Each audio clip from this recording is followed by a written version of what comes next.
What up, what up, what up? I need that sports encyclopedia. Where you at, Steve Kim? Got Trent in the cut. Coach yeah. Where you at, man? In the gym shooting, I'm Durant. You ain't shooting John Moran. Darnell is the Ball State legend. I'm the Warren Central High School legend. Proven with a reliable source, straight from the mouth of the horse.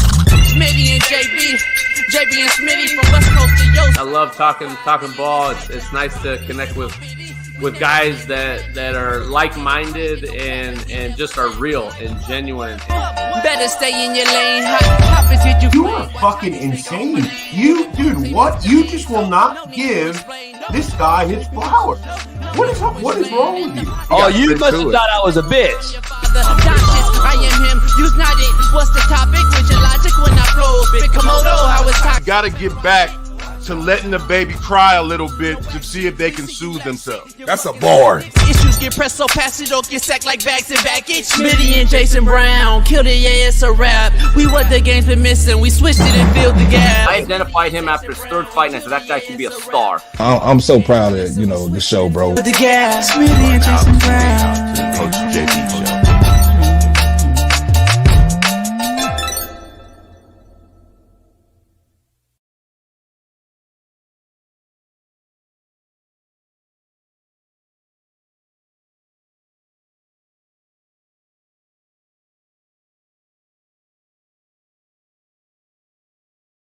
What up, what up, what up? We are in the building. Smitty and I, Coach AB Show with Big Smitty, right here live on X, on YouTube, on TikTok. You name it, we got it. It is Work Boot Wednesday, Smitty. Strap up your hard hat, tie up your work boots.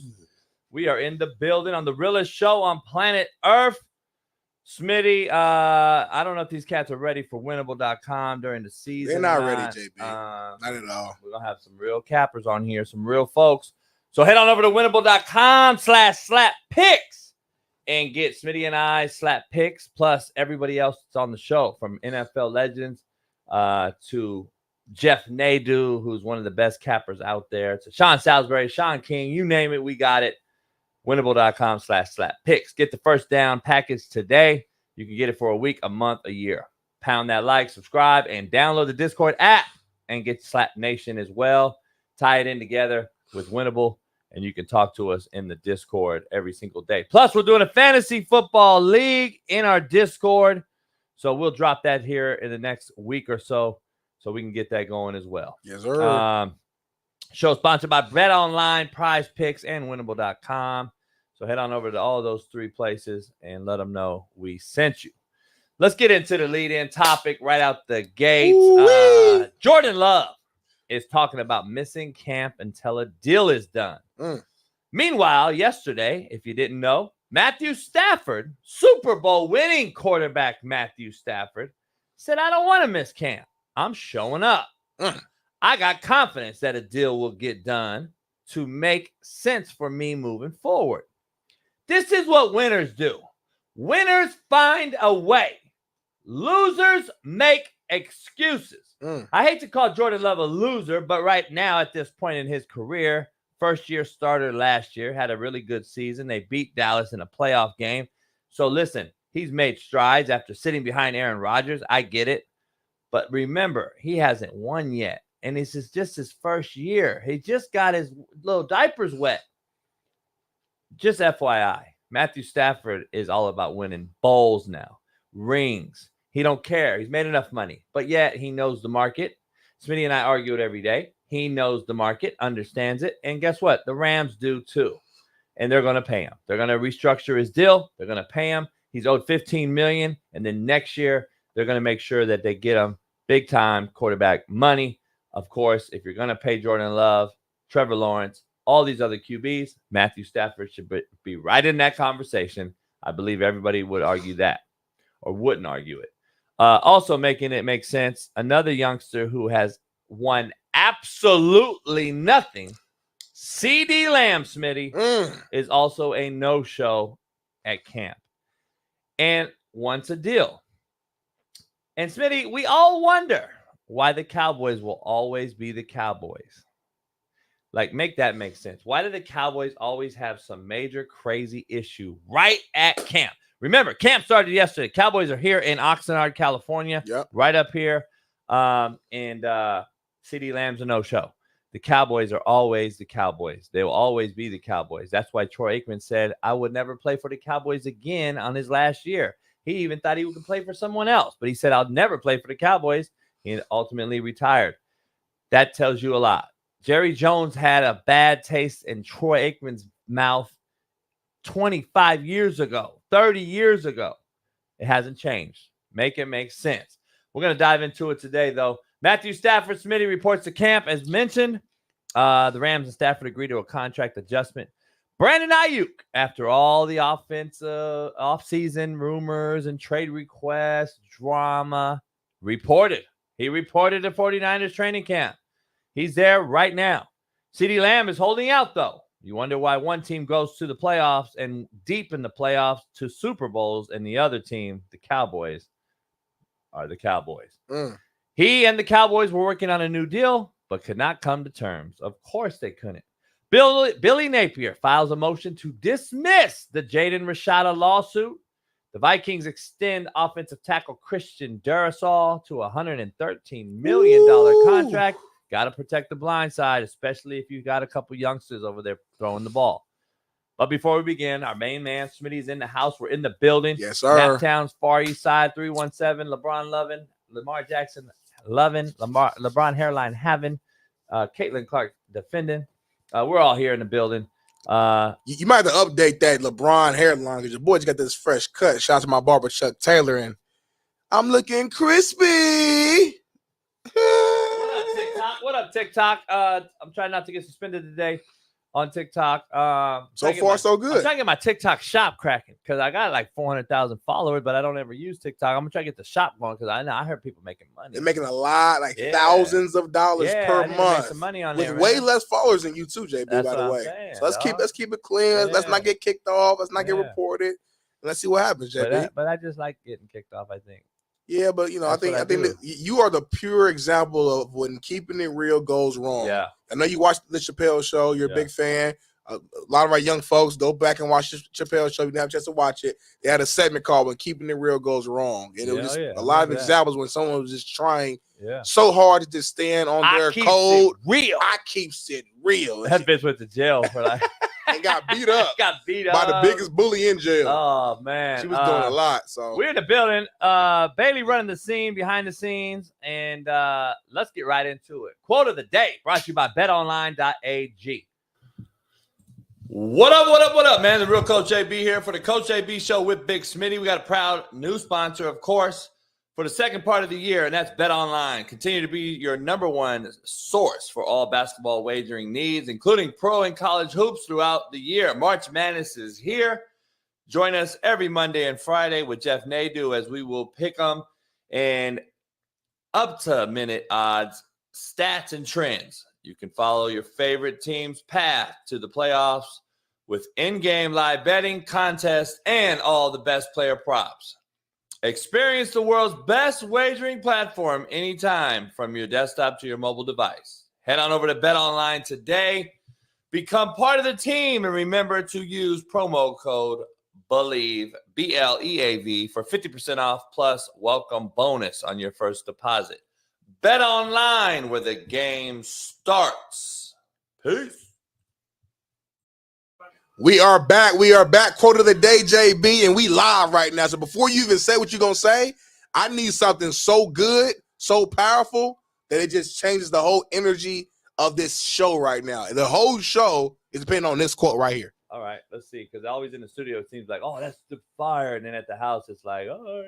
More effort here. It's crazy. Before we get going on this quote of the day, though, okay, let me ask you something.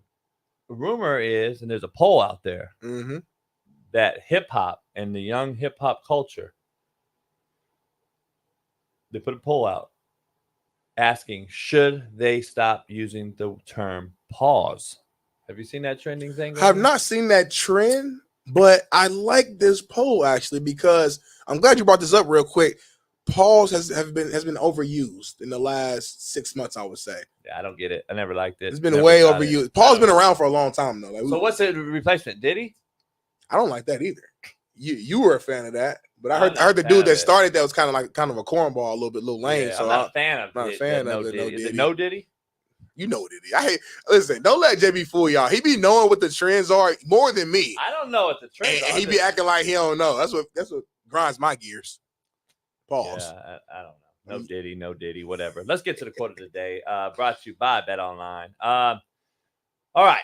Perfection is not attainable, but if we chase it, we damn near sure can catch excellence. Okay. I don't you know. All right. I'm feeling it. I know right out the gate when he likes it or not. Perfection is not attainable, but if we chase it, we damn near sure can catch excellence. Okay, that did something. It was a little better on that one. I don't know what it was about that second one. You don't know how to read good. You said it a little bit more powerful. It was smoother. It just was a delivery matters. Delivery matters. Do you believe in No, I don't. Do you believe in first impressions or everything? It's not everything, but it's very important. I believe it's the only thing. Really? I believe you'll. So never, you won't get a second chance with me. When you first met me, yeah. What was your initial like? All right. Yeah, I wouldn't fuck with you. I would never have came back and hollered at you if I didn't say, "All right, this dude's a good kid, good character, good dude." You don't even remember first meeting me though. I do. You don't Yeah, like really first you meeting actually, me. You actually were like, I did makeup and shit at Fox, and then I came down to get mic'd up, and you were right there, and I talked to you right there, down like near like behind the wall where you guys the set was. Yeah, I know you're talking about. You know what I'm talking about. I worked there. That's where I met you at. I thought you were DeMarco Farr. Contrary to belief, brought to you by Prize Picks. Head on over there. They talk about you because they are intimidated by you. No, that's a lot better. That's a lot better. Your contrary to beliefs are actually better than your quote of the days. But you do understand the difference, though. Contrary to belief is more of a statement, like a. That's why it's better. If or an. It's not. Yeah, it's not. A quote is a quote. These could be quotes, but contrary to belief. They talk about you because they're intimidated by you, contrary to belief. Like, period. It has to have a contrary to belief. See, the top part, perfection is not attainable, but contrary to belief doesn't go with that one. I don't know. It could maybe that one. That one. But the normal one. Perfection is not attainable, but if we chase it, we damn sure can catch excellence, contrary to belief. I think it works. We could do it for that one, but not works. normally. Right.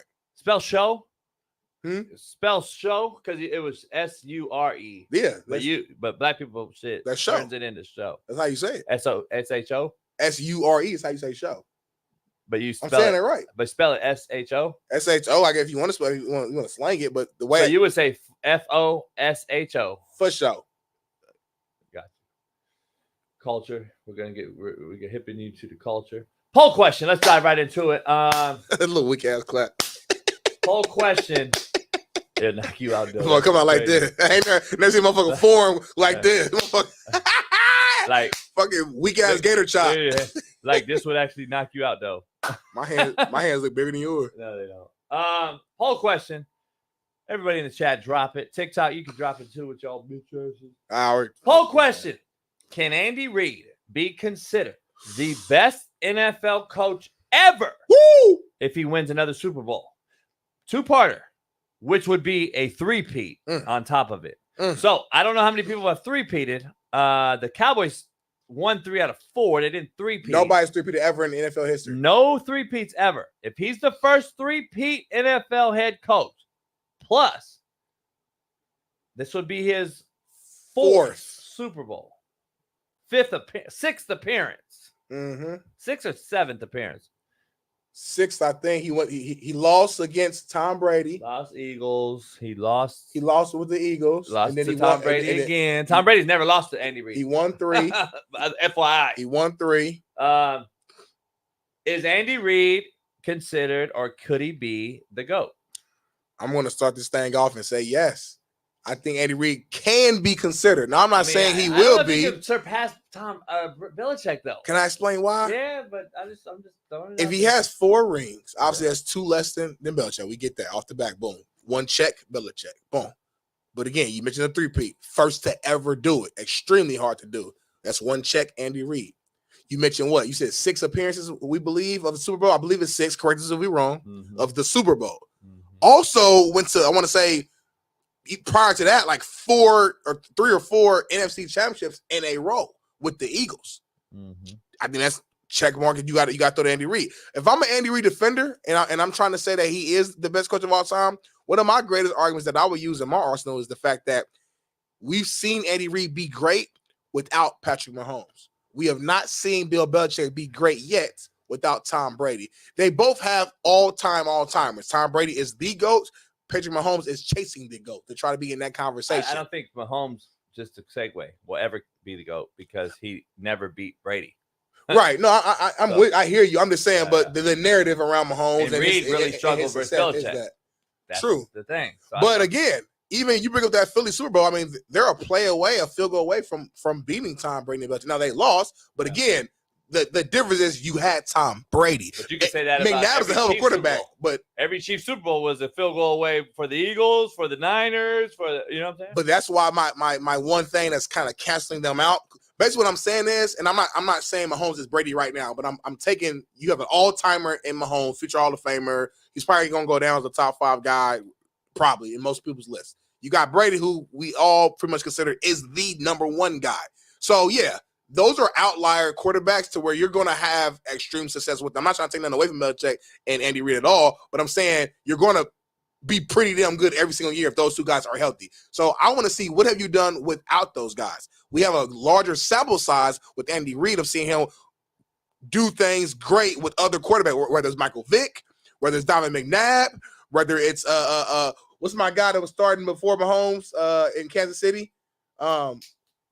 White quarterback. Kansas City was the backup. Talk to me. Alex Smith. We saw him win 11 games with Alex Smith. So I'm saying, it doesn't matter who you give Andy Reid, he's going out there, he's winning 10, 11, 12 games. He's going to the playoffs. He's going to the NFC Championship. He's going to the Super Bowl. Where Bill Belichick, and again, I know timing matters, but the short sample size that we have without Tom Brady has not been that great. So that would be my argument if I was trying to defend Andy Reid. Yeah, I couldn't put him in there, even with the 3-peat, which would put him in the rare air. It would put him in the Mount Rushmore conversation. Okay, because you still got a lot of dudes that, like, in my opinion, that are ahead of Andy Reid. You'd put him in the Mount Rushmore conversation. But when you got a guy like Belichick, who's been to how many? 13? Remember, he was at the Giants as a coordinator. We're talking about all. You're counting everything. Because I mentioned Reid too. I thought you meant just head coach. No, both. You got to talk about Super Bowl. Reid still hasn't been in. Reid, but I can't even think of what his coordinating or previous experience was. I do. He still has only been. It would only be 6. Okay. So just remember, Belichick's won Super Bowls on staffs as D coordinator. Beast. A major part of the system. Yeah. Not just like a GA or some shit. For sure, yeah. So, like, I just don't know, man. Lombardi, I believe, has 5. Bill Walsh has what, 4? So for you, if the coach has more rings than off the back, they're just better. Like, are you not considering other factors? I'm considering going to it.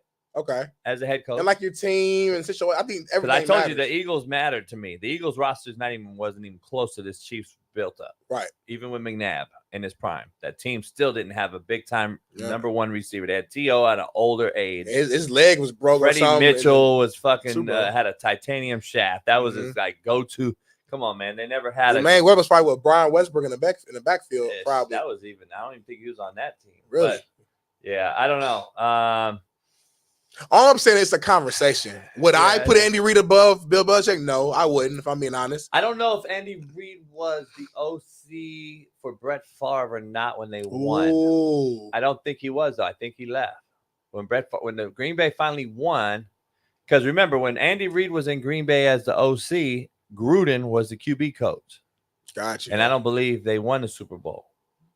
So you guys can do some research on that. I'm not sure, but I don't think Andy Reid was the OC for Green Bay when Brett Favre won the Super Bowl. And if he was, that means John Gruden would have been on that staff. I don't think so.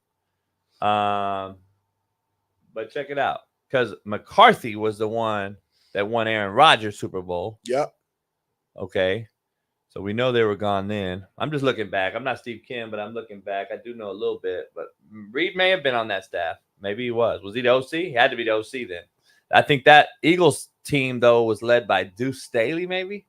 I think you might be right. Maybe. I don't know. Yeah. Years ago. I'm getting old, JB. But no, I think it's a good conversation. I mean, especially now, too. I know the other day we heard that Bill Belichick still wants to continue coaching. Obviously, he's trying to get that all-time wins record. You know, let's say, just for argument purposes, before we transition, Belichick does come back a few more seasons. He does surpass that all-time wins record. Now is even a conversation at that point. Like, if he's the all-time winningest coach from a regular season standpoint, where does that go? 6 Super Bowls. It's like, all right, now it's at a point where it's all right, bro. He's done so much that it's almost hard to even. I don't know about the chat. People are saying that Reed was like the tight end coach maybe then, because I remember Sherman Lewis was the OC at one point. I don't know. But we'll see. Regardless, yeah. Yeah. I mean, it's close, but I just don't think you can ever surpass. See, I wouldn't even put Andy Reid above Bill Parcells. Okay. Bill Parcells to me is another level guy too. And Jimmy Johnson, man. Beast. It's about what would he have done. Right. If he didn't get ran out, I believe that Jimmy Johnson has 5-6 rings right now. I think that team at Dallas wins 5-6 rings. Yeah, I mean, because they won 3 and 2 with one with a lame duck coach. Right. A college guy that just came out and inherited a team that wasn't even. I heard he didn't even say shit with a mouthful. He didn't say shit at practice, shit in games. He was just the head coach. Didn't have to. That team was already coached up. Yeah, that team was ready. So, like, it's tough. It's a conversation piece, but I don't know. Because there's so many factors that goes into any of these all-time lists. Whether we're talking about coaches, we're talking about players, quarterbacks. Like, there's so many different criteria that goes into it that is kind of just it's good arguments on, I think, all across the board. Nah, so. No doubt. Let us know in the chat, though, what y'all think. I'm just curious what y'all think as we transition to the next topic, JB, which is, you start the show this a little bit. Matthew Stafford is reporting to camp as the Rams and Stafford agree to a contract adjustment, not extension, adjustment. He reports to camp, unlike Jordan Love. Coach JB, I'm going to pass to you first. What is your thoughts on Stafford's decision to show up versus Jordan Love, as we see on the screen, who is sitting out, or I call it sitting in, because he's going to practice. He's just not dressing up and playing. Which is like an oxymoron to me. Like, to me, that's a tease, like a dick tease. It doesn't make sense to me. Why would you go to practice and not play? It's like you show up to Shorty house. You know, you've been talking all this shit the whole time. Why would you show up and you touching on her a little bit, but then you ain't really trying to get to the good stuff? I hear you. I mean, I just don't get it, man. What I don't understand is, I remember there was a time in our life, in the world, operated on you fulfilled your contract. Oh, okay. And now we've come to everybody accepting player empowerment. Oh, I'm sorry, you deserved this, blah, blah, blah. Remember back in the day, even when you were growing up, your parents told you probably, nah, eat that shit. Or nah, be in at this time. Right. No, there's no negotiation. And I think when you get older, you respect that. Nowadays, everything's a fucking negotiation. There's always a goddamn argument. Every kid out there being coached by any coach in this chat right now, or anybody that coaches kids, will sit here and tell you straight up, yeah, every kid has an answer now. Every kid. Nah, coach, shut the fuck up. Like, there's always a fucking answer. They always know. I love when the 17-year-old knows more than the 40-year-old, which is not even a fucking real thing. Knowing one thing is okay. Maybe you know how the TikTok algorithm works, motherfucker. You don't know how to run a route versus this coverage and how to beat this and do this and handle this. Like, it's crazy to me. But I'm just trying to figure out, if you show up to camp and not work, it's a slap in my teammate's face. If I was a teammate, I'd tell him to go home. Get the fuck out of here, homie. Why are you here watching us? You hear us watching us sweating, crying, bleeding? Fucking hell no. Nah. Get your ass out of here. You're just walking around with fucking shorts on? Again, our teams, our players in the jersey swap era have allowed it, instead of, like, there's just no way back in my day, that we would have allowed that shit from our own teammate. Cat. I'm telling you, dog, there ain't no cat. Ask anyone. I said my age. If this was high school or college, I agree with you. It's pros. This is pros, bro. Even in the pros. It's business. You know what his teammates are saying right now? But don't show up then. Do you know what his teammates are saying, though, JB? They walking around like, man, go pay this man.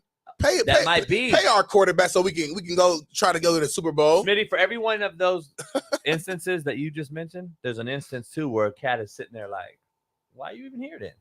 You fucking watching us? You're not. By the way, does Jordan Love get to do and have to do every single missed workout to equal out what his teammates did? Nah. Exactly. Ain't that. You know what I used to make my guys do? The same shit my other guys did. So let's say if the guy was hurt or injured and missed, let's say, first 3 days of camp. Yep. Or something was up and he missed 3 days of camp. He had to make those 3 days up. That works at the college level for sure. Like, I just think why NFL are you is different. Here? Because like, that's all I'm saying. Because he wants to be with his team and he wants to play. He wants to practice. He's under contract. Play. See what I'm saying? You keep missing the point. Like, it's not your point, but I'm just saying. No, it is. It is my point. If you're there, right, and you're under contract, then you should be obligated to put on your pads and practice. Most really good to great quarterbacks who are up for a contract, meaning that the next year their contract is done. They don't wait till the contract is done before they get paid. They get paid right now. So I'm saying if you are in but contract, he's under contract. It's not expired. But if you are in contract, that, right? I understand that. All but right. if you are in contract negotiations right now, currently to be paid as the highest paid quarterback, the highest paid player in NFL history, I am not about to do anything to mess that up. This is bigger than me. This is bigger than Nino Brown. This is bigger than Jordan Love. This is talking about family generation. This is generational wealth to the highest level right now. I go out here to practice and I twist my fucking ankle on the first practice on a damn ladder drill, and now I just messed up all of my. You know how, for real though, JB. You know how silly that is. No, you can't tell me for real because I'm not silly. I'm never gonna believe it. I'm never gonna buy in. I think because you have a reason. You got the college mindset, which is different than NFL when business and money's involved. Really, it used to be the same way in the NFL back in the day too, dog. Didn't Emmitt Smith set out for like 3-4 games this season? Cowboys were struggling. Then he said, "Fuck, we got to pay him," and he got paid. He set out the first week of what? The year that he, I think, broke the record. Or he missed the game at least, right? Yeah. Okay, first game. Okay, so he missed the first week, and they said we got to pay this motherfucker because they didn't look that good. So I'm saying, and that's just one example. But if I go back, if I Google right now, sure there is. Thank you. That's all I'm saying. What I'm saying is I'm not gonna ever accept it because this is the era that we keep seeing trending downwards in performance. We just had a whole year of this show last year watching NFL and saying it's the most mediocre shit we've ever seen. Mm-hmm. It's getting worse and worse and worse. Have you seen the trend? Have you seen how it's diving downward? Like, I'm trying to figure out how are we going to ever say, oh, well, shit, man, you're the fucking quarterback, homie. You're not like a kicker holding out. You're the quarterback. All eyes are on you. You have a contract. Fulfill it. Pay me then. Like, fulfill it. But you're under contract already. You still are under the same one you're supposed to play. And we'll pay you. Like, come on, dog. I just don't get showing up then. If you're going to, okay, let's say I'm agreeing with Smitty on the fact that, okay, pay me, fuck it, even though I don't. Let's say we do. Then don't show up. To me, it's a backhanded slap. To me, it's you're the leader of the team. I give you more credit. I give you more credit for showing up. Honestly, at least you can see my face. He's probably in the film rooms with him. He's in the meetings. He's staying involved with everything because, again, if you watch, there's clips floating around online of Jordan Love and what's the head coach? I always forget his name. What's the head coach name for Green Bay? I always forget his damn name. Anyway, the head coach for the Packers. I always forget his name. Anyway, you're seeing them walk. You seeing them walk around and practice together. Yeah. Everybody, like they're good spirits. Like I think they know. They know a deal is going to get done. They understand. I don't think anybody's at practice mad at Jordan Love right now. They understand this is part of the process. But we don't see no more. You don't see Bill Parcells mean mugging the quarterback at practice no more. This is the era. This is the jersey swap era. Everything has to be catered to the player. Like, it's already catered to the player. Like, I don't get it. Here's the thing. Like, here's my thing. This is just, I'm going to keep it like this and we'll move on. Yep. If you wanted to practice, you would practice. Period. I disagree. Drop the mic. His agent's talking to him. Drop the mic. Anyway, real quick, because we did compare it to Matthew Stafford. Shout out to Matthew Stafford for showing up. But the reason why I don't like this comparison is, one, Matthew Stafford has been paid multiple times already. Number one. Well, number two. Number He's two. Also a Super Bowl winning quarterback. Number two. He's also been in number 3 times. Two. He was prepared to sit out. But contrary to but why didn't he, JB? Because he said, I do not want to sit out. And listen, what he said. Look what he said. Look what he did. Read it, fine tune. No, fuck that. No, read it. Quarterback Matthew Stafford was due $31 million this season on the 4-year, $160 million deal that he signed after the round Super Bowl win. Stafford has 3 years remaining on the $40 million per year contract extension he signed in 2022 and had only $15 million guaranteed after this season. As Stafford enters his age 36 season, he was seeking more security. Sean McVay said quarterback Matthew Stafford has reported to camp and the team is adjusting his contract. Bingo. Ding, ding, ding, ding, ding, ding, ding. Not new. I know, no extension, but he's getting more guaranteed money this season. So they came to an agreement, which is why he's practicing. Let me explain why he showed up, though, and what he said. He said, I don't want to miss. Let's adjust so I am there. I don't want to listen to my agent and say, no, let's sit out and do this and this and this. That's what he said yesterday on a press conference. I want to be at practice, so let's adjust my shit. He didn't say, you know what, I'm sitting out until I get a brand new deal. He understood and came to an agreement to say, all right, let's just adjust something. Because yesterday and every day this week, you arguing with everybody else on this show that it's a market. It's a fair value, market value. So all these guys, Jordan Love, Trevor Lawrence, all these guys that have not done anything deserve the bag. But this guy don't? Come on, homie. It makes no sense. This guy has had multiple contracts. You know why? Because he's the best ball spinner in the NFL right now, number one. Mm-hmm. He has a ring on his finger, number two. And he's played through multiple injuries and being hurt in big-time games, as we've all seen the clips, number three. And he's also turned Cooper Kupp and Nakua into what? Pro Bowl, already probably on the way to be Hall of Famers. And he already has a Megatron under his belt as a Hall of Famer. By the way, Cooper Kupp and Megatron hold what? Oh, 2 NFL records? What's the common denominator? Matthew fucking Stafford. So I think he deserves what he gets. So my point is, I know. Well, all I'm saying is, I'm just going off on what Matthew Stafford is versus Jordan Love. Jordan Love played 1 year and automatically. Balled out. By the way, balled out. If I don't remember, if I stand correct, fix me if I'm wrong. I'm prepared to do so. But I believe Jordan Love got first round contract money to sit behind Aaron Rodgers for 5 years and never complain one time. But now all of a sudden he's complaining. Holy shit. You're calling it complaining. I love calling Jordan it business. I love Jordan Love. You don't sound like it. What do you mean? You don't want players a common denominator. You don't like players having power. You don't like them getting paid. You say two things to be true. You want players to go out there and just fucking play. Fuck the money. No. Don't worry about being business savvy.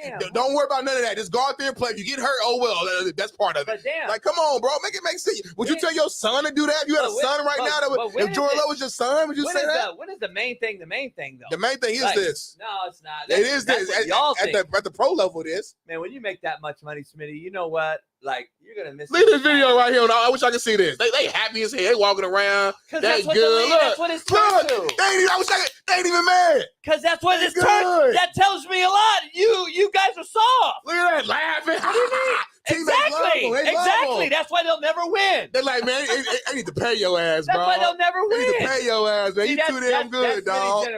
That's Smitty's generation. He likes to laugh and joke and have fun about losing. That's the difference in this generation. When I would have been walking around mean mugging the motherfucker. Why you here, homie? Like, see, don't let me be the coach no more. Anyway, let's move on, Smitty. I just don't get you, Brandon Ayuk, another situation. Very similar, but showed up. All this offseason rumors and trade requests and drama back and forth. I think you and I brought this topic up maybe 10 times this offseason. Yeah. He reported. Surprise or no surprise here? A little bit of a surprise for me, just because all the signs that he's been showing all summer long, all offseason. You know, he's posting right after the Super Bowl loss and putting emojis. He's putting videos out saying, you know, talking to Jaden Daniels saying I'm out. And there's been a lot of just signs. He requested a trade a few weeks ago. But when I really think about this all the way through, I think Brandon Ayuk's feelings was just hurt. If I'm being honest, I think he's thinking like, man, I've been with this team. I've gotten better year in and year out. I'm your number one true wide receiver. I make big plays every single year in big-time games. You go back and look into the playoffs, man, it was multiple times where he makes some big-time third-down catches to where, you know, he's helping sustain drives or touchdown catches to where if he does not make that play, who knows if the Niners wins those games or not. He's a big time receiver, and he's been loyal to this team. He busts his ass. He blocks well. He's tough. He feels like he does all the little things for this team. And he's seen all of his counterparts get paid at the position for other teams, and even his own teammates getting paid. CMC just got another raise. Trent get paid. Kittle got paid. Devo got paid. He's like, it's my time is here, and y'all not paying me. What's up? Bosa got paid. Every other big-time key player on this team gets paid. The Niners pay their cats. But why am I the one not getting paid? I think his feelings was just hurt, and he was just acting out. He doesn't want to go anywhere. He knows he has it good with the Niners. He wants to stay with his brothers and play and win a Super Bowl. He just was hoping that if he did all this, made all this noise, that it would lead to them expediting the contract and paying him, because typically it's what happens. We saw Jalen Ramsey when he was trying to get traded and get paid. You know, he was sitting in. He said his back was hurting, and he ended up getting moved along. We see players all the time when it's time to get paid or get traded or whatever the case may be. They kind of quote unquote act out.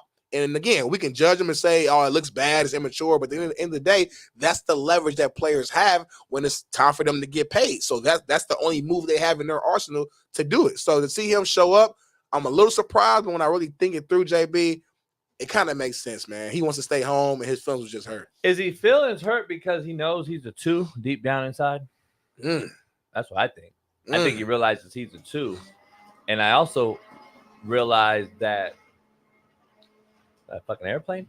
I think he also realizes he's a 2 or a 3 in any other system. This system and him need to go together. They coincide together, because he knows if he leaves this system, Smitty, he's just a jag, just another guy, just another guy. And I want to address something real quick. Isaiah Place. Go ahead and read this, Smitty. Isaiah Place, C.J. Stroud, 4,105 yards, 23 touchdowns to 5 interceptions. Jordan Love, 4,160 yards, 32 touchdowns to 11 picks. LMAO. One is the future. The other is wait and see. Keep it 1,000. Okay. Isaiah Place. You got to stay in your place because you are wrong. Number one, CJ Stroud's a fucking rookie on a Houston Texans team who's been bottom of the barrel for fucking 20 years. Let's just be honest. You're comparing him to a guy who backed up Aaron Rodgers on a Super Bowl winning franchise Green Bay Packer team that's relevant every year. Come on, homie. Stop. This is why you stat boys have no clue what you're talking about. You're comparing a rookie on a horrible organization taking them to the playoffs versus Jordan Love, who's set for 5 years. That shit is comical. Isaiah, stay in your place. Smitty, Ayuk is number 2. And I don't know, man. I think it's easy to say that, but when you really, and I wish we had DV Sport in here, which we will have here soon. But I want to really look at the tape, man, because when I talk to like receivers who play at that level, man, they look at his route running abilities, ability to get off press, his catching ability, his catch radius, and they're like, nah, this dude's a real deal. They're almost reversing what you're saying. They're flipping what you're saying. They're saying the system is kind of holding him back because he hasn't had a premier quarterback. He's had Jimmy G. He's had Brock Purdy, who's good. He's a baller. Don't get me wrong, but like he's not some guy who can just make any throw on the field. You put Ayuk with a I would say I ain't gonna say it. You put him with a Joe Burrow, you put him with a CJ Stroud, you put him with a guy who can really let that. But I don't think it's the guy. I think we see an even different level. I don't think it's the guy though, like you're saying. I don't think it's just the quarterback. It's the system. See, if you just put Ayuk with Burrow and they're on any team, just team A, to me doesn't make a difference because he's not going to be that guy. Show me a number 1 corner in the NFL that Brandon Ayuk can just dominate. No, he can't, homie. He can't. This is one thing I have specifically studied. Can he beat a number 1 corner on film? Have you seen it? I'm sure. That's in the scheme of things. Something happened. He got behind coverage. You know what I'm saying? Mm-hmm. I'm talking about consistent basis. Take him versus Jalen Ramsey, Sauce Gardner. Take him against one of these long corners. They shut Ayuk down. It's proven. Go look it up. I feel like we don't know though because we did. I remember I did a thing. I broke it down. I'm saying to your point though. I think the system. So I think the system helps him and it hurts him. Absolutely, it does both. It doesn't hurt him. It hurts him in the sense that we're having this conversation, right? Like they don't run a spread offense where you could just out here routing boys up, running D's, running not. Yeah. So in our heads we're thinking like maybe he can't do it. It's almost like we're putting him in the same conversation as like a Debo, which I love. Debo. He's one of my favorite players in the league, but he's not. Debo's another guy though. But Debo's a weapon. Debo's Ayuk's a receiver, dog. Like Ayuk's their number one receiver. He truly is. I believe that if Ayuk doesn't have Kittle on that field, Ayuk is even worse. That's what I'm saying. Like that's a coaching take. I dang need Ayuk to go somewhere else down there to prove either you can't really wrong or prove me right or vice versa. I just think he is the what is the word? He is the product of miscellaneous balls that become big plays. What I'm saying is Kittle's doubled, Debo's doubled, McCaffrey's doubled. They're loading the box. He gets a shot over the top because he can run. I think he's the product of that. Still got to catch that thing, though. Well, if he better be, if you're in the fucking NFL. If you go take him to, let's say, Cincy with Burrow, where they're a drop back West Coast system, he ain't the guy. Like, that's not his system. That's not his forte. That's not his strong suit. Locking him up against one-on-one coverage is not what Ayuk does. They move him, if you notice. They move him. They'll put him in the slot. They'll put him out wide. They'll motion him. You look at their system. It's not just a traditional. They do the same thing with CeeDee Lamb, though, in Dallas. They move him around. He's an all-pro guy, top-tier guy. Yeah, they also have weapons around them with what's his name that just retired? Yeah, by the way, we're going to get into that. I hope we got that topic. I don't know if we do, but we're going to talk about it. I think he's a product of the system. And that is why, again, I'm always hard on Shanahan. Again, it catches him up in Super Bowls as well. So I don't know. We'll get to it. Let me ask you this though. Let's say they do move on with him. Where's he going? What fits him? Like everyone talks about Buffalo needing a guy. I like that actually. The reason I like it is because Josh Allen is an ad-libber. Yep. And when he breaks the pocket, Ayuk gets behind coverage. That's what happens with Purdy in the 49ers system as well. He gets a lot of deep balls over the top on broken plays. And Ayuk blocks too. From the pocket. When Josh Allen's going to run, stuff like that. Like I like Bills a lot, actually. It fits the Bills, maybe. I like Pittsburgh a little bit. I don't like the Raiders. They're talking about Devontae Adams. Like, they don't have an established quarterback. I like Aiden O'Connell. I like Minshew, but that's not – they're not ready to get him the ball like one-on – like, he'll be the one receiver there now? Like, nah. Right. It doesn't make sense. I like Pittsburgh. I like Buffalo off the top of the head. By the way, I think if we go back to C.J. Stroud versus Jordan Love comparison, if you guys want to go to like Isaiah Place's place, they both ballers, by the way, too. By the way, I would love to look up yards per game because if I maybe stand corrected here, but didn't C.J. miss 2 or 3 games? Yes, he did. Yeah, I think like 2. Yeah, I guarantee C.J. Stroud's yards per game is more than Jordan Love, Isaiah Place. So just another. Respectfully though, what's more important, yards or touchdowns thrown? I told you number one breakdown is touchdowns versus picks. The ratio. Yeah. Remember the ratio. So he's 23-5. Really good. Yeah. And what's his name? 32-11. So yeah, pretty comparable. Close. Yeah, pretty comparable. Close. They're both ballers. I'm a fan of both. So it's close. Hope they both get paid. Yeah. Because they're black. Yep. How'd you know? You know, no white guys paid though. CeeDee Lamb's holding out, Smitty. Everybody holding out. They're holding in. Damn. She said. They're here in Cali, as they always are. Oxnard, where you at with the Cowboys and CeeDee Lamb? Where do you put CeeDee Lamb? I'm not as high on CeeDee Lamb as a lot of you guys are in the chat, and a lot of people out there are. He drops a lot of big time balls in traffic. In traffic, number one, that's a telltale sign. If I'm going to put a wideout over another wideout, he has to be consistent in traffic when the safety's bearing down on you. And you depend on this guy to catch that 3rd and 10 ball, a curl, a dig. CeeDee Lamb drops a lot of big-time balls in big-time moments. Other than that, he's phenomenal. Like, he's big-time, right? Yeah. Where are you at with him, number one? And number two, where are you at with him holding out? I think he's the top 10 receiver in the league. Off top of it, he might be top 8 if I would like broke it down into the time. So he's definitely elite. He's the number one weapon there. He helped make Dak into an all-pro, his first of his career. I think the Cowboys is in an interesting predicament. You know, Dak's going to his final year of his contract. We haven't heard any talks about them getting him a new deal, which means he might potentially be going into next year as a free agent, and he might leave Dallas. You got CD, who's up trying to get paid right now. Micah, who we ain't really talking about yet, but for next year they're gonna be having that same conversation. So I think they're in a position now. They got a lot of big time talent and a lot of guys who are wanting and needing to get paid right around the same time. So now I think they got to kind of come to a decision and decide who they want to focus on.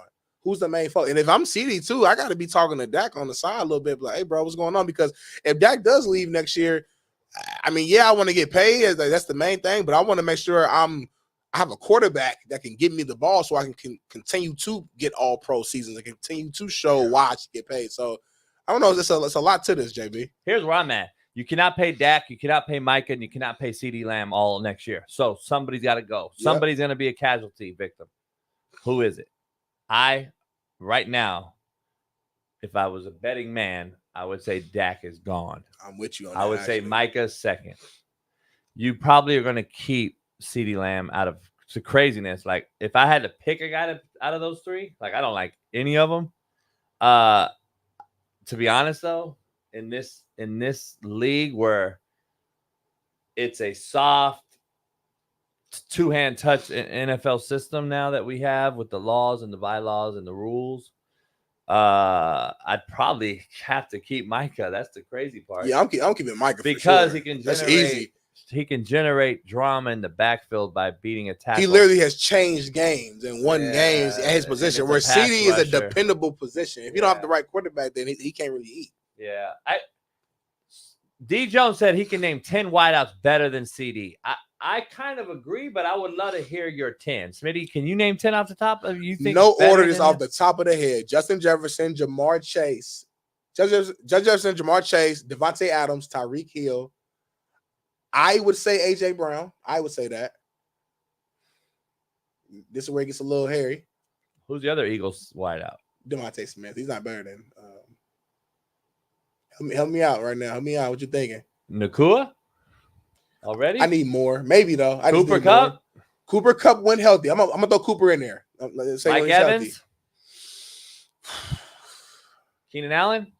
See all those. See, that's what I'm saying now. See, I think on my list. Brown? On my list, I think CD would be like 7. I think CD's next. St. Brown, I would argue that a more consistent guy, but he's injury prone, Watson in Green Bay, because he's young. Well, you can't say he's better than CD. Yeah, you can say you think he might have the ability to be there. What about Metcalf and the duo? DK duo up DK in Metcalf. Seattle. DK Metcalf's a good argument. What about who's the youngster? Who's Garrett Wilson, but we got to see it though. But talent wise, boy, it's a lot of guys out there, man. It's a lot. Okay, so are you putting CD above Ayuk? See what I'm saying? Like, there shouldn't be a question, in my opinion, if we're really. Well, that's why off the back I said he's top 10 for sure, maybe top 8. So that's why I'm saying, like, I'm not mad. I'm not mad at the conversation. I don't think he's top 10. I don't think I would put him in my. I mean, what guys are you? So you named Keenan Allen, Mike Evans, Ayuk, like we named Stephon Diggs, St. Brown. I know, but which of those guys are you putting ahead of him now? All of them. I'm St. Brown. Okay. I'm putting Mike Evans. Yeah, Mike Evans, 10 straight 1,000-yard seasons. Like, come on. Even though he's older, I get Keenan Allen in front of him. But I would, if you threw the ball up, both of those guys are down there.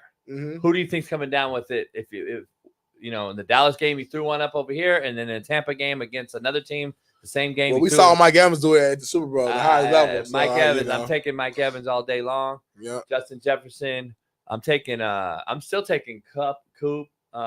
He just get hurt so much. You know what? Just the eye test right now. Yep. I'm already taking Nakua. The eye test. He shows me nuts and guts. He shows me that he can get in and out of routes. He shows me he's consistent. He shows me he can finish and always fall forward. Right. If you're a coach and you catch the rock, falling forward is a huge thing. It's like a running back. If you watch Nakua, he falls forward, which is huge as a play caller, Smitty, because now I'm 2nd and 1 versus 2nd and 3. Now it's play pass, boot naked instead of run the football.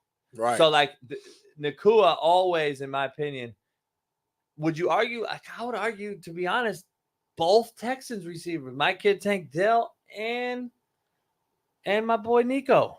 Shout out to Tank Dell. I would actually put Nico above. Shout out to Tank Dell. Shout out to Nico. Not yet. I don't know, dog. I love Tank Dell. I hope you have an amazing season. I can't put Tank Dell, but a CD. I think it's a little bit. I think that's a little bit of your bias showing, which is okay. Which is okay. I hear you. I like Tank Dell a lot. Who else? Not from the CD right now today as we stand. Yeah. Who else? Terry McLaurin is an interesting one. McLaurin, I would put ahead of him. Indianapolis guy. I put McLaurin ahead of him. You put him with Dak in that offense, that team. I can see him having the same numbers. I'd put McLaurin ahead of CeeDee Lamb. I would. Fuck it. Michael Pittman Jr. How old is he? Young. What, about 25, 24? CeeDee's what, 27? Something like that. He young. Josh Downs. Yeah. I don't know. We'll see. What's my boy's name? What's my boy's name in because I would almost probably take him over CeeDee Lamb. Who? My boy in Cleveland. Oh, Amari Cooper? Yeah. They traded him so he could become number one here years ago. I think I'll take Amari Cooper. He's got a little contract adjustment as well. Got a little extra bag. So I don't know. It's a good conversation to have for sure, man. Yeah. Bailey in the background says Smitty's a homer. I'm playing around. I do like Chris Godwin too. But he stayed hurt too. CeeDee's good. I don't know. Yeah, he's really good. Yeah, I guess the overall summation of this is that there's a lot of arguments between like 7 and 10. Like on your list, the first 4 or 5 are kind of locked in. The Tyreek, the Justin Jeffersons, the Jamar Chase. Once you get like 7 to 10, there's arguments where you could put CD at 7, you could put DK at 7. Like, there's a lot of guys there. So also the young kid in Pittsburgh. If his ass get his head right, oh yeah, he's super talented. He's uber talented. You talking about buddy that wear like the little ski mask over his head and his face? Pickens, ain't it? Pickens, George Pickens. Yeah, hella talented. He's uber talented. We'll see, man. We'll see. Next up, though, man, moving on to some Giants. There's a Hard Knocks clip that shows Brian Daboll talking about go back to the little thing. Moving on to Hard Knocks, man. There's a Hard Knocks clip that shows Brian Daboll talking about how Nick Saban said Malik Neighbors was and I quote, fucking problem to play against at Alabama. Is Malik Neighbors in prime position to break out as a dominant rookie wide receiver in the NFL with DJ Daniel Jones at QB, JB? Fuck. It's all about the O-line, dog. Is there a clip for that or no? It's all about the O-line. If Nick Saban said it, I think you probably have to carry it. Go ahead, play it. Let's play Saban. But hey, who's the last couple of years? Give me the guys in this draft. Your top 3. He's like, there's 2 skill guys that are fucking problems. And they were problems when we played them. Big time problems. First one is Malik. He fucking went off on him.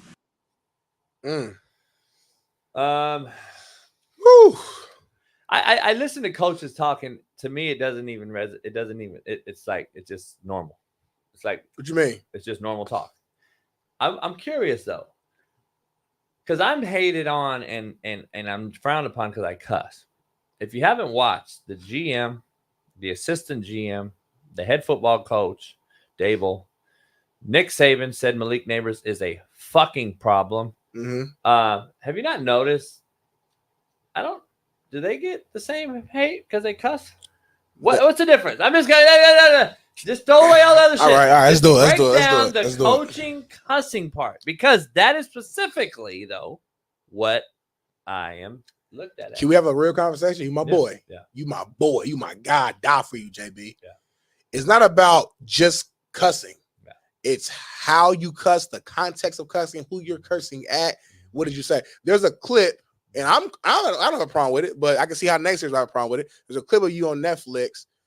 I think you called one of your players a bitch. I believe so. I don't think so. I never called kids bitch. When you was arguing with, I said you a bitch, maybe. Yeah. Well, yeah. Maybe in that conversation. Right. And I'm saying like, I'm just using an example. I'm saying those type cussing in that sense, I think is what is triggering certain people. It's not about just saying let's fucking go. They're cool with that. That's some regular shit. But when it's like So a name calling, you do what's okay. Go say the word fucking and use it in a sentence that is okay. As a coach. Yeah, whatever. Let's fucking go, man. Let's fucking go. Balls to the wall. Ass behind the line. Let's fucking go. Are you ready? You are fucking soft. Get your fucking ass moving. You fucking pussy. Okay. Perfect example. I'm so glad. So that's the difference. Literally, right? No, it's not. There's literally no difference. Let's try one more time. That's the difference. Let's try one more time. That's the difference. There's literally no difference. See, that's what you all don't understand. It's the same words fucking being used. But you added a Stop pussy. it. You added a pussy. Doesn't matter. I'm cool with it. I get I'm it. answering your question as to why I get it. the difference. No, you're answering what the cancel culture would say. The truth of the matter is there is no difference, dog. Mike Tyson said it best. So, what's the difference? They asked him. So you voted for Trump. I'll disagree. And Tyson said, so? So what? What is the difference? There's no difference just because you disagree, homie. The words are the same words. It doesn't matter about context. Context is so fucking used out there so freely now. Context, JB. You got to have the context. No, it's not. Go listen to Nick Saban talk for 8 hours a day and film him. You would be jaw dropped. Well, he also didn't get filmed, so that's also, my point. That's also a part of and it. He's told me that in my face. Like, I'm so glad I wasn't filmed for fucking 8 hours a day. Guess who else? Mike Krzyzewski. How about Gino Auriemma? Go ask these guys. Did you not consider that though? Like, no, when I didn't realize that. You know what I'm saying? I knew these were always my worry, not the camera. I always knew this would carry more weight because of that's what I am. Right. When you're passionate, Smitty, real quick, we're off topic. When you're passionate and you care for kids, the cussing that you display is totally different than a cat that don't have a care in the world for those kids and those babies, and you can totally tell the difference. But the cancel culture people think that the cat that don't give a shit about those kids cussing at them is okay, acceptable. But when I do it, the guy that actually cares for the kids, I'm looked at as the devil. That is why you have people that should be in a space and only talk about it, and people that work at Walmart and should never talk about it. That is the difference. It's always the person that's never either A, helped anyone in life, B, ever played sports or coached them, or C, somebody that is just always judging another person in a totally different realm outside their lane that has no clue about what the fuck they're discussing. It is absolutely the truth on what I'm telling you right now. It's like being a father, Smitty. I'm the father to these kids. So was Nick Saban. So was Pete Carroll. So was Bill Parcells. So was Belichick. Why were they all considered assholes? Why did they always win? Why did the players later always say, I still thank him to this day? But now you got these guys that are like, fucking, soft. He's soft. He cussed at me. It's just, I'm just telling you. Let's get off the subject though. But yeah, I don't believe there's using the word fuck. Yeah. In any context is the same word fuck. It's spelled the same. It sounds the same. It's used in many different ways. The word fuck, yeah, I give you that. But so is fucking. So is but not bitch and pussy. So is motherfucker. Not bitch and pussy ain't the same in every context. Okay, let me ask you the difference. What's the difference between you acting like a bitch and you are a bitch? It's a huge difference. Acting means right now in this singular event, my actions are so why does the kid, you are a bitch mean that's your character. So why does the kid get offended the same way though? If I say JB, you just lied. That means that one thing you said was a lie. If I say you're a liar, that's your character. That's your foundation. That's who you are as a human. It's a difference. It's not though. See, it's only perceived differently. Okay. There's no difference. That's the problem. You guys perceive it and say, if you say to a kid right now, go to a school right now and bring up a kid and say, hey, you act like a bitch, homie. He'll be like, what? He'll be pissed off, yeah. Because I said, no. You acting like one. No, that ain't gonna work. Okay, but that's my point. Yeah. Hey, homie, you a bitch. Oh shit, that felt a little different though. It's the same thing though. It felt a little different though. But when it comes to a kid responding, he's responding the same. He's responding the same. I'm telling you right now. He's responding the same. Bitches is a trigger word. You know that though, growing up in the hood. Like, if mother call you a bitch, you gotta like fight right now. If you don't want to, That's you got what to. I'm saying. You can't let anybody call you no bitch. That's what I'm saying. But I'm saying you know that too, growing up. So if you use the word bitch or pussy, just because they're kids, they're not. First of all, they're not 12-year-olds. They're fucking 17 or young adults, 17, 18. So if you call somebody a pussy or a bitch, they're gonna be triggered. Yeah, that's just natural. I'm sure if a coach I know you real disciplined and stuff like that, but like I'm sure if your coach called you a bitch, JB, you're not necessarily liking that. Like that ain't. I got into a fight. Okay, cool. All right. So you feel it. So, but again, with all that being said, you shouldn't be blackballed. But I never called a coach a bitch. No. I'm saying, I'm sorry. I'm saying when you were a player, if your coach called you a bitch, I don't know if you would just be 100% okay with that. What's he? Who can't disrespect your players like that? You? Because you're pussy? See, call in, Woodsy. Smitty and I got disrespected our entire playing careers. Mm-hmm. And so did every other OG player that played football. Woodsy, you probably never played football. And your mom and dad probably are the same person. And that means they catered to your pussy ass and coddled to you. And you were begged to come to practice. And you were begged to eat dinner at the same time. Because you're a pussy. Stop. Yes, you can be disrespected. It's called hierarchy. It's called respect the elders no matter what.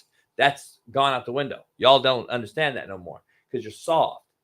It's not personal, homie. It's business. This shit is business. It ain't personal. I'm not calling a kid a bitch at the store off of practice field hours. Come on, homie. Understand your lane. Understand where you are.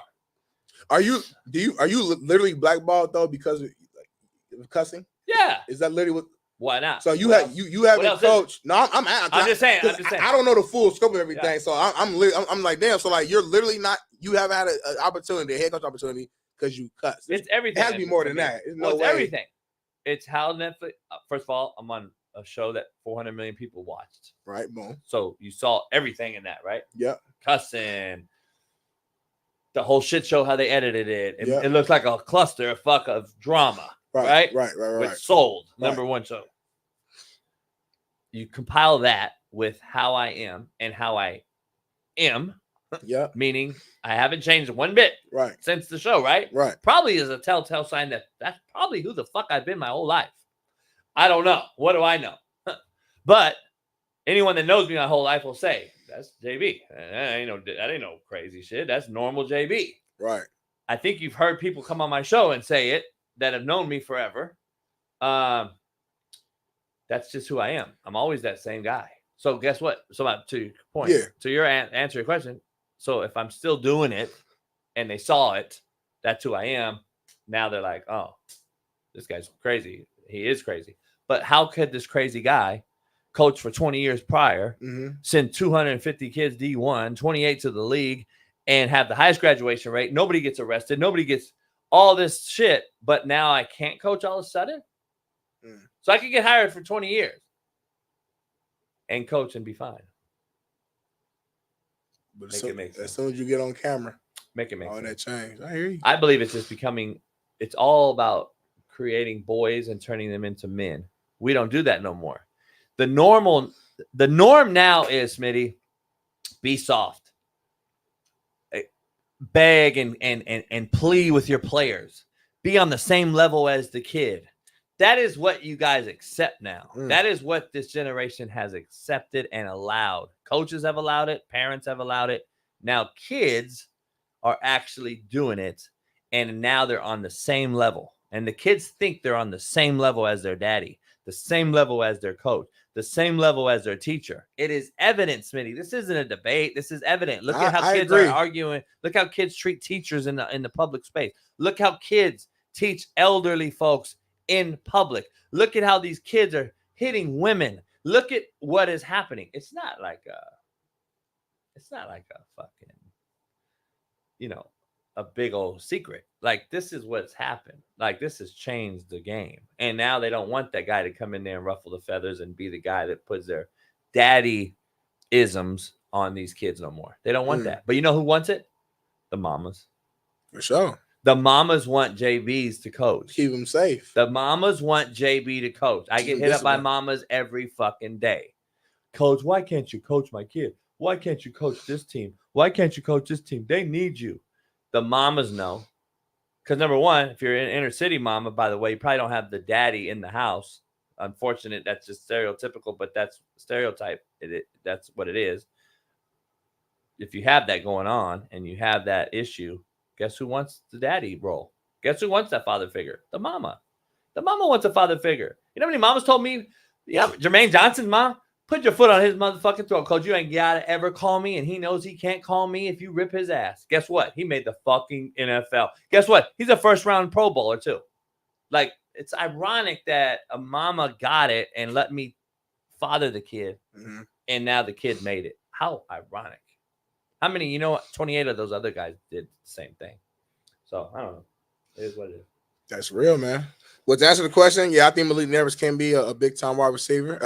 I just feel like his quarterback is ass.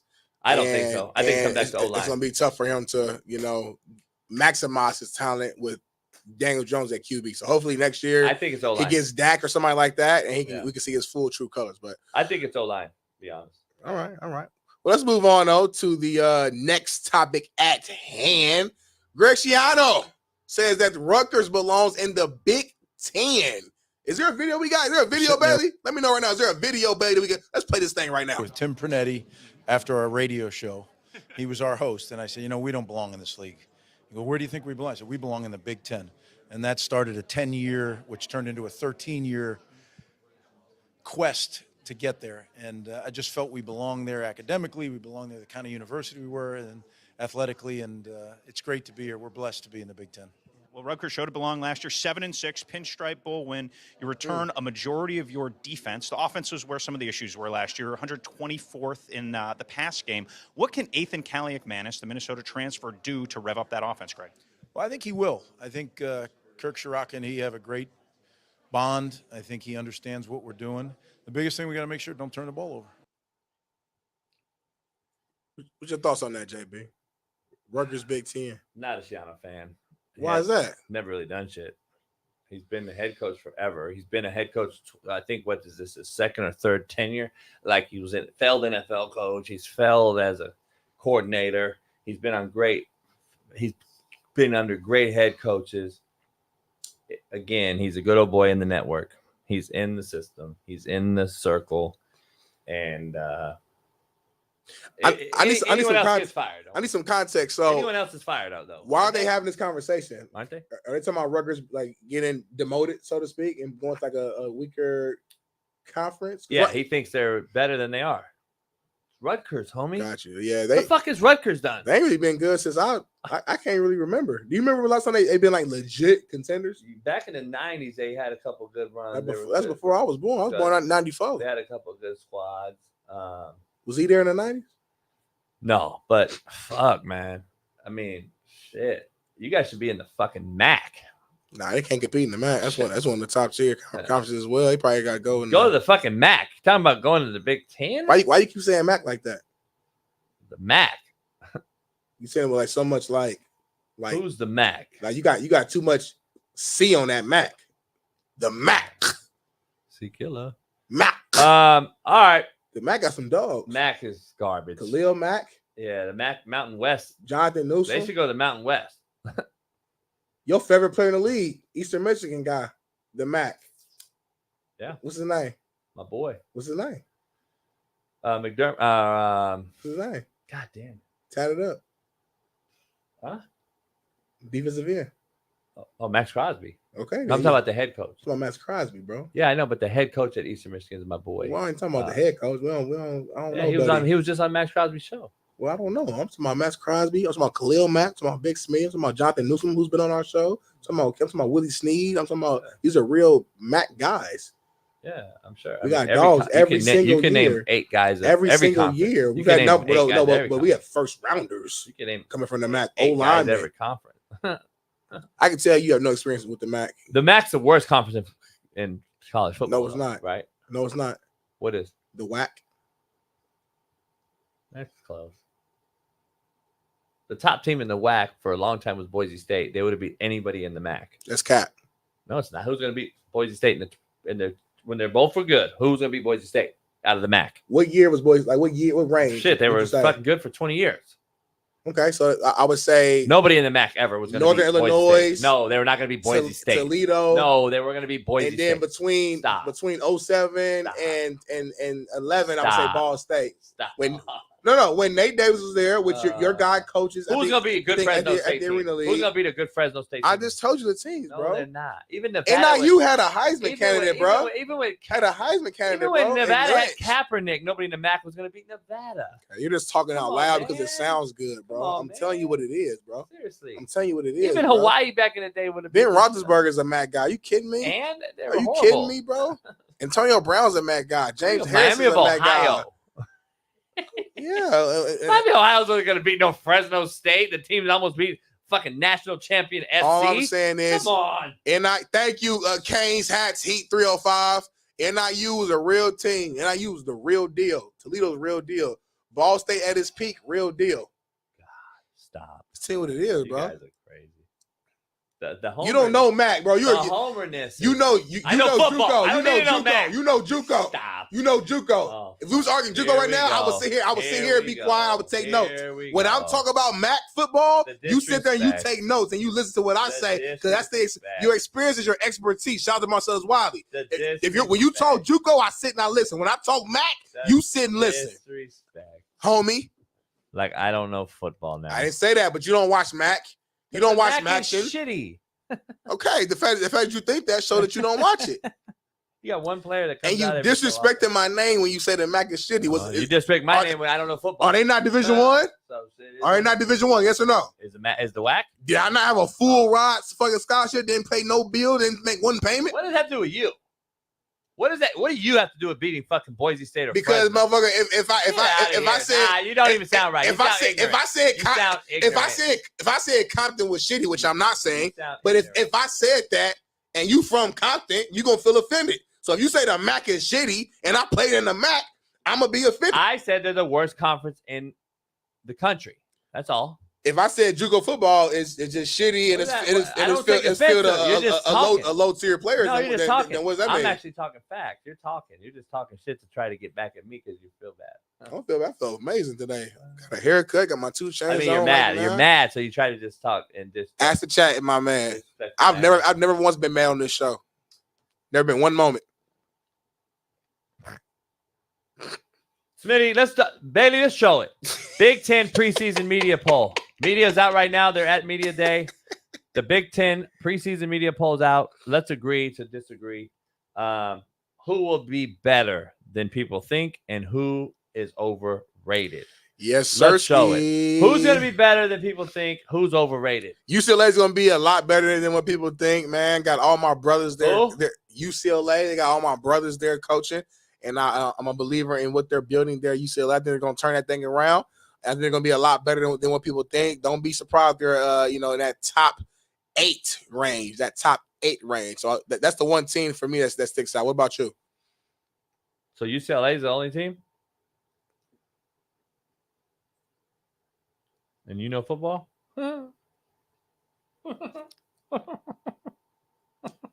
One of these days, we're gonna just fight on the show, y'all. We're gonna throw the table. We're gonna fight. I'm about to say UCLA because they got black coaches. But they're gonna have to cut from here to somewhere else.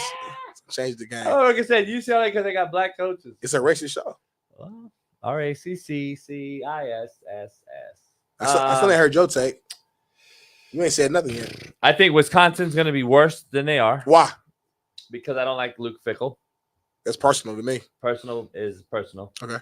And I just think Wisconsin's dead.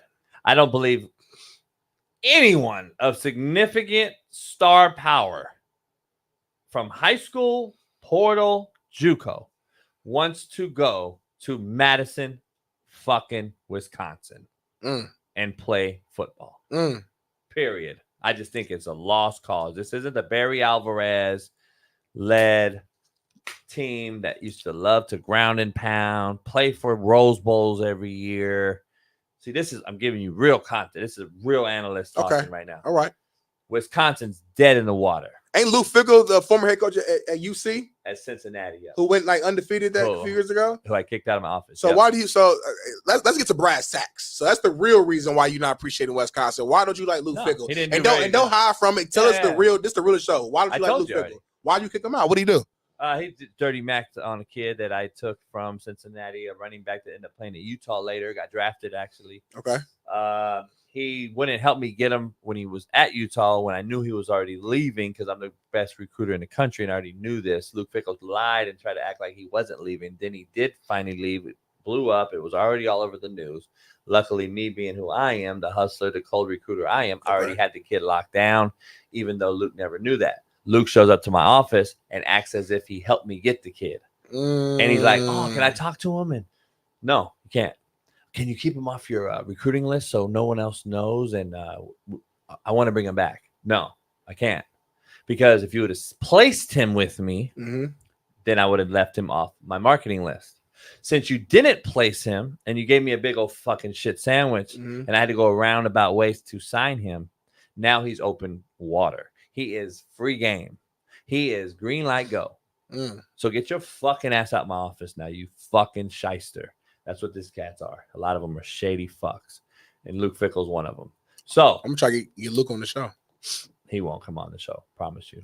So Luke Fickell, shitbird. Number one. Number two, Wisconsin is just a hard draw. I would not have left over the Rhine to go to Madison, Wisconsin. I'm just keeping it real. Cincinnati's in the hood too. Yeah, I know it is. I love that campus stadium down in the hole. The blackouts. Yeah. I would have stayed at Cincinnati, homie. And now they're Power 5, right? Yep. That fucking idiot. That's what he gets. Karma's a motherfucker. Wisconsin's a shithole. By the way, Madison, shout out to you. One of the greatest party college towns in the country. Love the fucking town. Madison for games. Unbelievable. But you'll never fucking win. I ain't never been before. You'll never win. All right. Now, Michigan's the one team where I think they'll be cool. I think they'll be decent. But it's hard for me with everything they've lost. Break down everything I just did. It was Wisconsin for Michigan.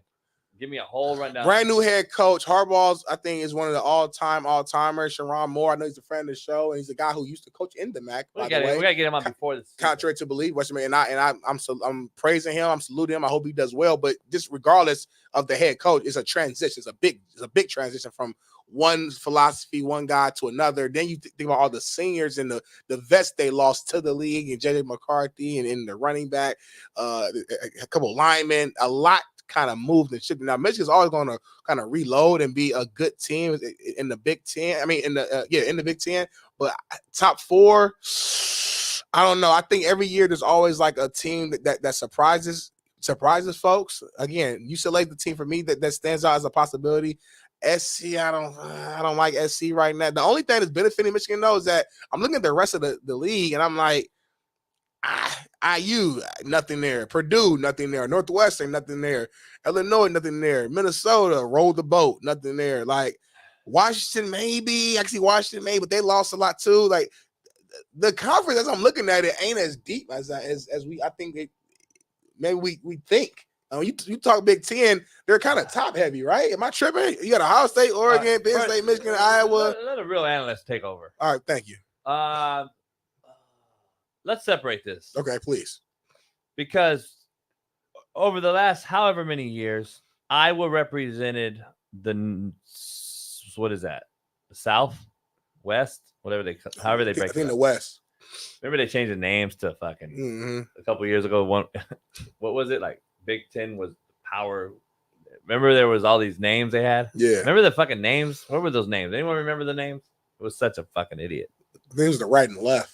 Nah, I wasn't right and left, motherfucker. All right, so remember they named them? Like, I want to remember that. Remember, wasn't it like the dogs and the hogs? It was stupid. Anyway, Ohio State, Michigan, Penn State. Okay, Ohio State, Michigan, Penn State, Wisconsin, right? Yeah. We're all Minnesota. We're all leaders and legends. Remember that shit? Thank you. they're always going to battle to play Iowa. Yep. And then absolutely fucking destroy Iowa because Iowa time. is in that shithole part of it with like Illinois, Northwestern, fucking the shit birds. Yeah. Okay, so let's break down this now versus what it was. Ohio State's still top heavy. Oregon now has moved in with SC. Everyone thought SC and Oregon and Washington and UCLA were going to change the game. Michigan has a defense that I still believe is playoff capable in a 12-team playoff. Okay. Coach Moore got his feet wet, understood it, went 6-0. The players love he has the heartbeat of the team. I believe that doesn't miss a beat. How good is the quarterback? How good is the offense? All those weapons lost. Corum, McCarthy, Harbaugh is the play caller and OC, head coach, glue. Michigan loses a lot, but I believe they have a defense that travels. We'll see how the Yorgi, the what? Whatever the quarterback's name is, how he performs. Speaking of Penn State, always overrated. Mm-hmm. Always has a top 10 defense, top 3 defense. Horrible offensively. Yep. Can't beat Ohio State or Michigan. Yep. I would not have Penn State that high. I would have Michigan ahead of Penn State. USC, I would have at like 9 or 10. I think SC is going to fall on their face. I think SC is going to fall flat on their face. New QB, new receivers, a lot of new things going on there. I don't think SC is even close to number 6. I would take Wisconsin and Rutgers down. I would take Northwestern to 18. Yeah. I would move Purdue and Indiana up 1. I would actually put Michigan State at around 12. I would take Minnesota and Illinois and drop them down with Northwestern, right with Indiana. I don't know why Purdue's dropped so far. I guess they got a defensive-minded rookie head coach last year. Yeah. Colorado buff. Good dude, good kid. But Washington at 10, they're kind of that tweener. Rutgers at 9 blows my mind. I don't know why, and I don't know. What do they have? Maybe they got. Is there a recruit they got that we don't know about, or is it not one? God couldn't help them. I don't understand why Maryland's this low. I actually think Maryland should be top 8, 9. I would have Maryland at. I would be honest. I would have Maryland at 7. If you're gonna, let's just say you keep the 6 right there. Yep. I'd put Maryland at 7. I'd put Nebraska at 8. I would put Washington at 9. I would put Michigan State at 10. Really? I'd put UCLA at 11. If it was this order. Tell me, like, what is it about Michigan State that has you a little bit optimistic about it? I like Jonathan Smith. Okay. I think that because all that noise they had around the last couple of years kind of make them take a downward spiral. Michigan State traditionally was really competitive Big Ten team. You know, remember 2 years ago, Mel Tucker had them good, legit. Yeah. First year they struggled. Second year he had them rolling. Then last year back to shit, and then he had all the turmoil with the Broad and all that. What happened last year? That Broad. So Minnesota row the boat. He needs to row the boat the fuck out of college football. He's a fucking epitome. He has put the hype around him. He's had some good seasons. He's another fucking cringeworthy, absolute mockery and joke. He took Western Michigan to be undefeated, I think, my junior year. There ain't a coach I know that respects the guy. There ain't a coach I know that wants to coach. His players love him, though. Players do not love him. Stop it. Liars. You're lying. This guy is a fucking clown. I'm just telling you. Row the boat the fuck out of. He's been doing it for like a decade. I don't care. Row the boat. He's fucking a joke. You have to enter his office every morning as a coach and say, I will be elite today. You're lying. JB, you're lying on this show. That's on my daughter. You lying on this show. That's on my daughter. So they walk in, JB. No, he greets you. Yeah. He greets you at hold on. He greets you. Yeah. And you have to shake his hand. So walk in. So it's 5 in the morning. 5 in the morning, homie. Yep. And Fickle or whatever, row the boat is sitting at the door. Yep. He's sitting at the door like this. You walk in, Yep. and you walk by. And what do I say when I walk in? I'm elite. I'm elite. And then a new guy. I'm elite. And another person come in. I'm elite.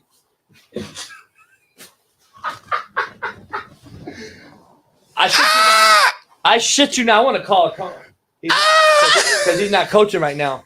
You gotta cross my He was his O-line coach at Minnesota. I hired him at Indy.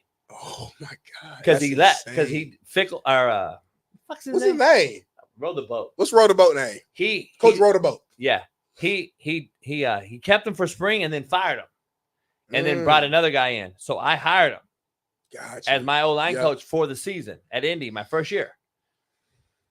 He was telling me all kind of shit, and that is the God's honest truth. And I've had 5 or 6 coaches. Oh, you know what? One of my good friends is at Oregon right now coaching. He coached there with Fleck. PJ Fleck, He coached there with Fleck as well at Oregon. He was a DB coach. I'll bring him on the show one day.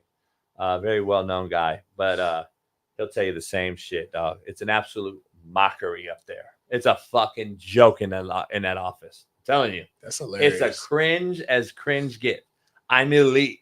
So like he's like he's building a cult. I'd slap the fuck out of you. I'm elite every morning at 5 a.m. And then guess what? He's fired guys for being late, which I would do too. Well, you like that. That's respect. But what I'm saying is for being late to the I'm elite thing.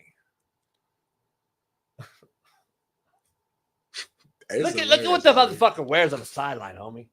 He wears capri pants or capri shorts or some shit. With the ankles out? No, Alex Mitchell, not Coach Meach. Coach Meach did not coach for FA. That's hilarious, bro. I'm not surprised on FA. You remember at Ball State, like when he was a new head coach at Western Michigan, and like the week ahead when we were playing them, like our strength coach the whole week, we just had like Row the Boat playing in our TVs and stuff. We the same thing. We're like, this dude is corny. He's weird. We all looked at him like a joke. What is this? But the only thing that helped him out is, again, the next season, he had an undefeated year with Western Michigan. Had like 2 top tier running backs. Then they both played in the league. Then he went to Minnesota. He's been in Minnesota for you got any for a pictures? long time. So yeah, he's been in Minnesota now. Know, What 8? It's been a minute. That's what I'm saying. Usually you get fired. So you got any picture of that motherfucker on the sideline? He's doing something there for the team to sustain this job that long. Coaches don't stay at programs this long. Because who do you get? Bitch, who do you love? Who the fuck wants to go to Minnesota? You would take that job. Let's be honest. First of all, it's the most racist state in the union. You lying. I'm not lying. Go ask anybody. They don't like us? Not at all. Go way northern Minnesota. Anybody in here that knows that will tell you the truth. Minnesota is fucking dangerous grounds for brothers up north. Number 1. Number 2, who the fuck's gonna go there? Who the fuck is gonna go to Minnesota? Minnesota. Who's gonna go to Minnesota? Minnesota. Henry Bowman. No, we aren't, Smitty. I'm black and I love it here. do you happen to have anything like? Do you happen to have anything of as capri pants, the lower extremity? He looked like y'all ever seen the show? Y'all ever used to watch Ballers? Not Ballers. He's the guy that has the red lasers that come out of the glasses. It's X-Men. So I was thinking about that not first. X-Men. The other guy. No. X-Men. The dude with the You got a lower shot, like he wears capri pants. He looks like dude from Ballers. Who was the agent? Who was the Rock's? Who was the Rock's main, like his sidekick on Ballers? The white dude. Y'all know what I'm talking about. If anybody here watch Ballers, you know exactly who I'm talking about. If you pull up Ballers cast, the main guy next to Dwayne Johnson, The Rock, looked just like PJ Flex. Identical. Yeah, I don't know.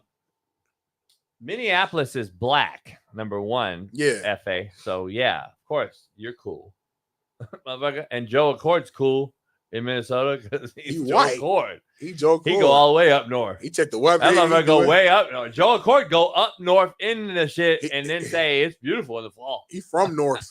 That's like Joe Accord saying, "My chicken seasoned as a motherfucker. All he uses is salt." That's what white people love to say that shit. I season my shit salt and pepper. Salt and pepper, by the way, is not seasoning. It is a condiments. That's like the baseline. Look at that shit, homie. Come on, man. I thought you was bullshit when you said capri pants. No, I'm not bullshitting, homie. This is a known thing. With the ankles out. When I said no, I told y'all, homie. I'm telling you. Usually his ankles are out while he's walking. Usually they're total capri pants. Like, I'm talking about when he stands up. They're usually right here, homie. Roll the boat gently down the stream. Elite. We the mean machines. I'm elite. You elite. God, that shit's embarrassing. Who sends their kid to that guy? If y'all got a slap boxing no, match, just keep it right there, Smitty. Bailey, I want to break him down like we do the chat. Smitty, go ahead. We don't know this guy. He's just in the chat. Okay. Weirdo guy. Heavy masturbator. He knows a lot about weird shit. Like, he has a lot of knowledge about shit that like doesn't matter. Kind of like our homie Joe Court. Just an interesting cat. That's where I'll start off at. I look at him and I say, all right, let's see. This guy's name's PJ? Yep. All right, PJ from the chat. PJ. First of all, non-trustworthy, straight up weirdo pedo vibe. Number one. Number two, don't trust anyone that wears sunglasses around kids.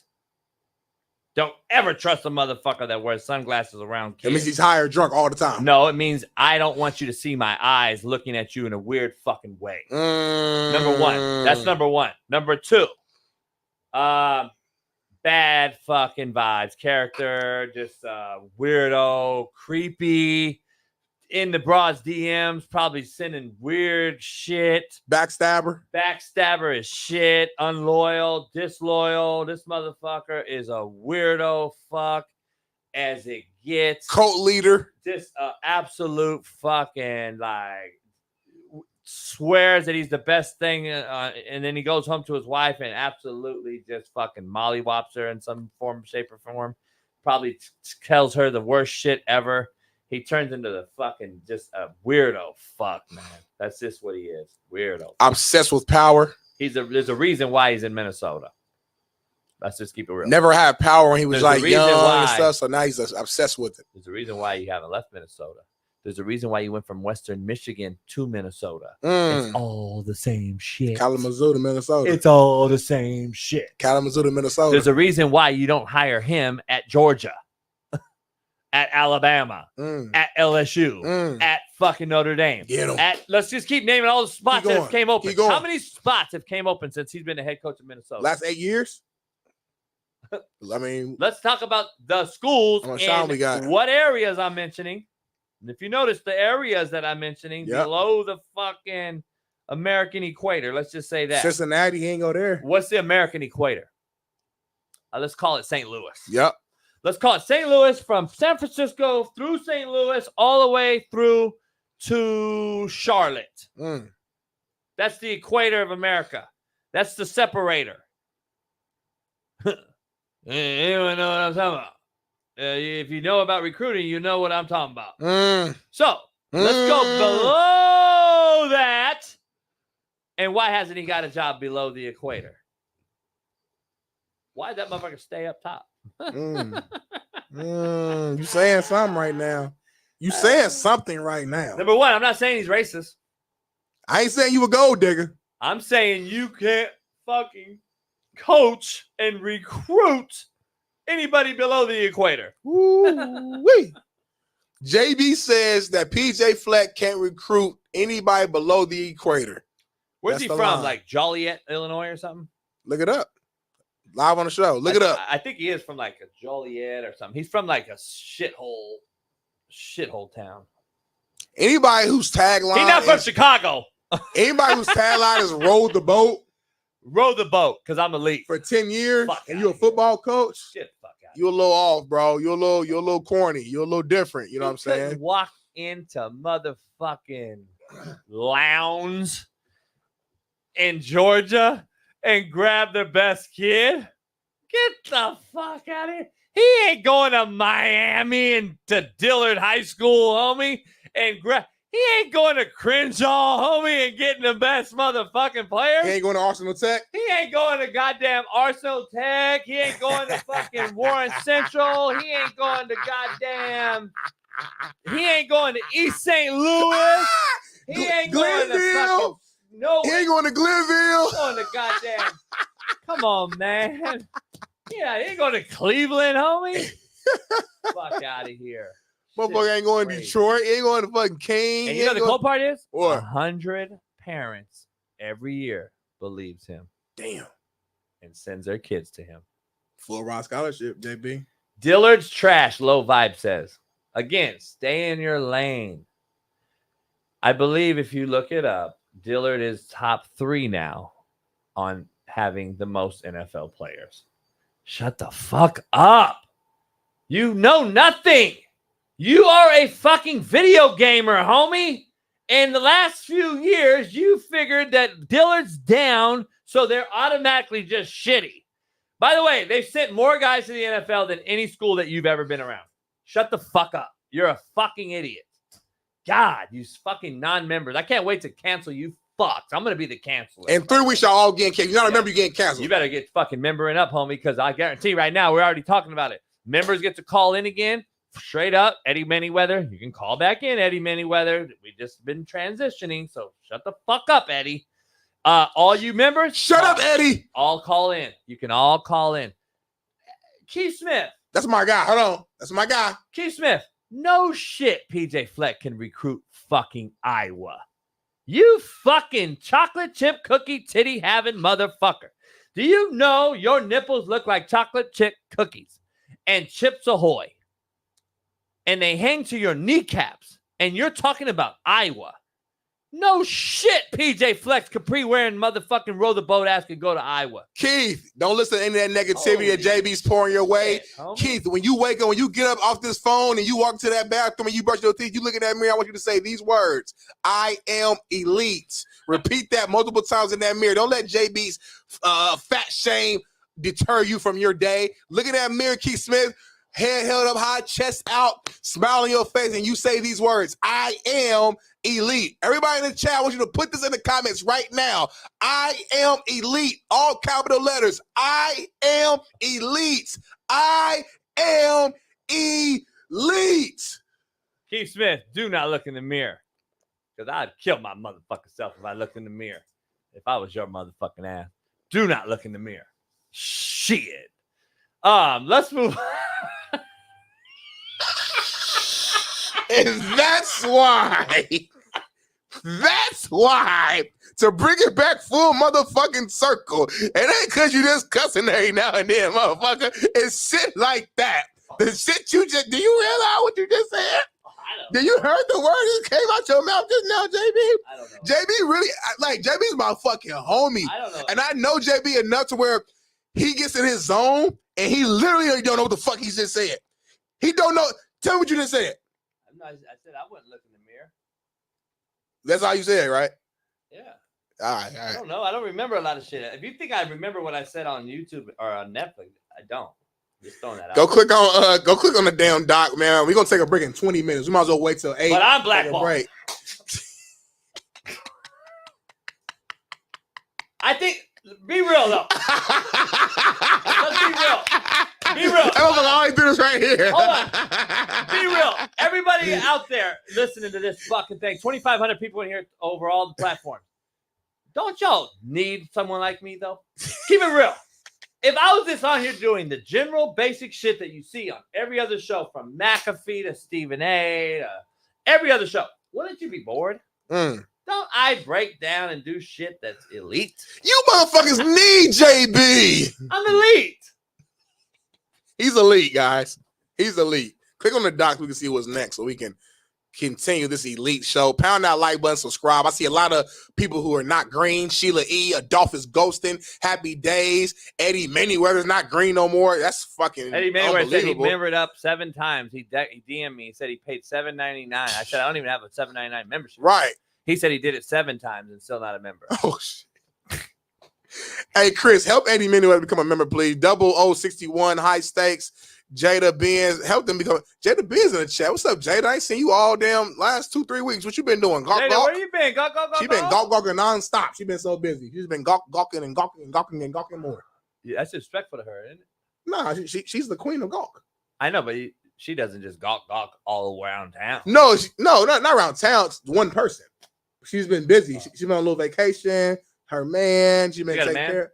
She got a man, like a main guy. Like, I don't know if the title is kind of like you. You know a lot about Jada. Yeah, because like I be in the Discord talking to people and learning. And our supporters, our fans, our people. You don't be in the Discord enough, but we got members in here for a reason. They want to chat with us. Eddie said he paid $7.99 7 times because he wanted to be a member and he wanted his name to be green. Is what he DM'd me. Okay, so what can we do to get that green?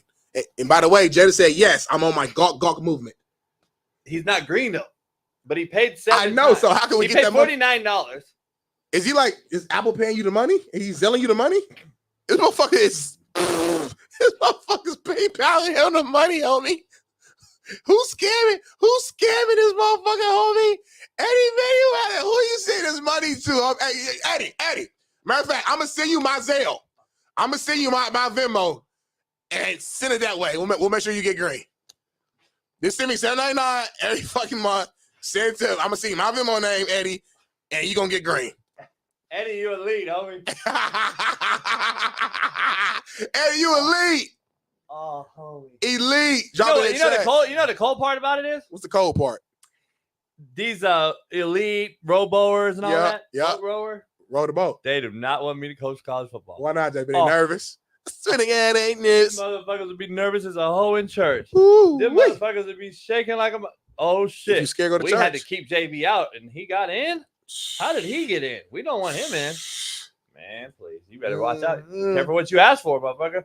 Boy, former Utah State and good friend of mine, my homie Blake Anderson. Woo-hoo. Reportedly, was just fired recently. If you haven't heard, damn. He's been on leave for months. Shout out to Believe. Leave. I didn't believe, like pay us, Believe. He's been on leave from Utah State for months, and reportedly he contacted a player in question's girlfriend and roommate after the player in question was arrested for a domestic violence charge. He was on a fact-finding mission to protect his player or to see if his player did indeed do the act. Anderson's attorney calls this investigation a sham. Smitty, what is the truth of all this? And can I start first with the coach aspect? You know him, so please give me all this information. Not only do I know him, I 1,000% believe he did that. A fact-finding mission is what we're going to call it. I truly fucking Inspector Gadget. Exactly what I would have did. I'm going to turn over rocks in my program and see if the kid is being lied on by a girl, which we've seen a lot of. Girls lie about certain things that happen in dorm rooms. I'm going to do my fact-finding mission. I'm also going to find out if my kid is a shitbird or not. I'm going to know that very quickly in this investigation. Yeah. They're firing him because they said he did too much investigating. He turned over too many rocks, and he probably found out the truth before the so-called investigators, which will never find the truth, by the way, because you don't have a heartbeat of your team. You don't know what's going on in your locker room. You don't know because you didn't recruit those kids. You didn't build a relationship with those kids. You don't know their parents. You're an outside resource that's hired by the college to go find out if this kid is guilty or not.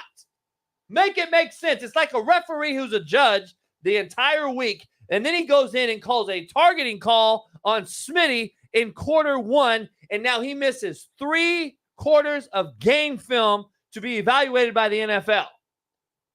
You're a lawyer.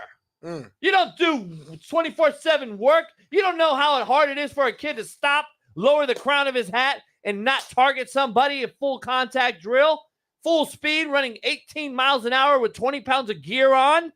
It's a disservice. It's a disservice to hiring parties, to hire head coaches for universities. It's a disservice to hire investigative outside sources to find out if a kid on your team did something right, wrong, or indifferent. Disservice. That's all I'm saying. Go ahead, Smitty. My only comment really is on the fact-finding mission piece. I'm just curious who came up with that phrase specifically, JB. I've never They're heard saying that like as a slap in the face, like, oh, he's not that. No, he is that guy. He's the head coach who brought the kid in. They're trying to be like sarcastic, almost fact finding mission. Like that's like a like he's not supposed to do that. Like what is he supposed to do? Right. Allow it? That's what I'm saying. You're the coach or allow it, JB. And my point is though, like so I had kids that actually had accusations, right? Yeah. Shit. First of all, you know me, I don't play that touching a girl thing. Mm-hmm. So Utah State, to my knowledge, is not a Title IX school, meaning Title IX is every school. Understand what Title IX school means. Miami, when they did a 30 for 30, was the first Title IX school. That means you are automatically kicked out, expelled from the institution on purely an allegation. So Smitty said, JB touched me in an inappropriate manner. Miami University was the first school to implement Title IX. No did he. Meaning, boom, you're out. No matter if you're innocent, guilty, go to court, prove that you're right, you win. Second school to do it was Indiana University. Morgan Ellison, running back of mine that played in Indy for me, ran for 1,000 yards in Indiana as a freshman, was the second victim of that Title IX situation. A white Australian girl claimed that he touched her inappropriately. He did not. Found out later that she lied on camera, got caught. He still did not get reinstated, still got kicked out of Indiana. That's what happens. It is a ridiculous, ridiculous thing. It's basically you're guilty before innocent. There's no due process no more. It's like against the actual Constitution, isn't it? Like, so the institution can be stronger than the Constitution of America. Like that, make it make sense. You can be more stringent on rules more than our own Constitution. Make it make sense. So there's no due process whatsoever. Kids get kicked out all the time for allegations. The females continue to go to school with no problem. She has no worry in her. I don't know how you live with yourself, homie, as a female, and you falsely accuse someone, which we've seen a lot of. And I don't know how you live as a man if you actually did touch a woman. Right. I don't know how you live with each other like that. Just you're shitbirds. So that just is what it is. I don't get it. But now, guess what happens now with him? He falls in the JV boat. Blackball will never get hired again, probably. Probably not anymore. Because once you Google him, you're going to see this story. You won't hire a national championship coach.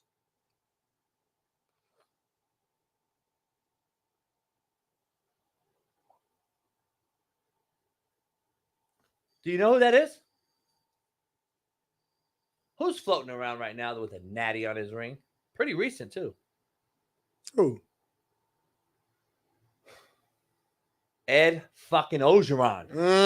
Ed Ogeron can't get a job because he is a boisterous, had a girl on the he got young girls. And get the fuck out of here, man. But you'll hire Art Briles, who ran a fucking pedo rink at Baylor, who had a player of mine who I know for a fact it was a shit show up there and absolute shitbirds were doing shitbird things with girls. You ran a fucking rink up there and they hired him in Texas at a high school to be the head coach. But you won't hire JB, Ed Ogeron, Blake Anderson. We got it so fucking upside down, homie. This shit is crazy. By the way, I think Ed is like a consultant at Miami or something. Oh, really? Maybe. He started there years ago. You know, he's from Louisiana. Can we get Coach O on the show?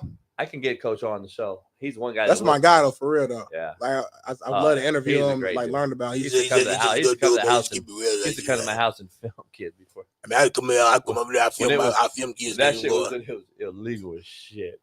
But anyway, I'm not going to throw that. It's too late. You know what I said now. Now the clip is doesn't matter. NIL's cleared everybody, so it doesn't matter. No. Who we got next, JB? We got one more topic for a commercial break. It's crazy. Like, some guys in here are so fucking dumb. They say, JB know everybody but can't get a job. Do you understand the two things are not actually inclusive? Do you understand? That's going to be true. People act like I don't know. They're saying it as if I don't know the guys, though. Right. Like you lying. Like by the way, I don't know. They know me, motherfucker. Don't get it twisted, you fucking bitches. What'd you say, Smitty? You're still on TikTok. Just a reminder. I haven't done anything yet. Well, just a reminder. It's like me. I tested on. That's what. Like you like to test, and then you get reported. Whoa, what happened? Home? I didn't even say anything. The whole show, I kept it clean. I didn't say anything. The entire just show. grinding us, huh? We don't get breaks around here no more. Yeah, let's keep going, man. Hey, Billy Napier files motion to dismiss the Jaden Rashada lawsuit. Does this prove that suing coaches is not the best idea as a 20-year-old, JB? No, it's to my point what I've been talking about. Like, this is the player empowerment era. We've allowed this shit, dog. My daddy would have beat the shit out of me and told me, you ain't suing nobody. I'm just saying, keep it real. Like, these kids are so soft, homie. Like, yeah, I wouldn't even thought to sue a coach. Like that wouldn't even like even if I had like a problem with my coach. Do you realize whatever, what but like you saying it right now? It just sounded weird saying it. Like, I'm gonna sue Pete Limbo. Who was my head coach? He coaches Buffalo down. Shout out to Limbo. Pete's a great dude.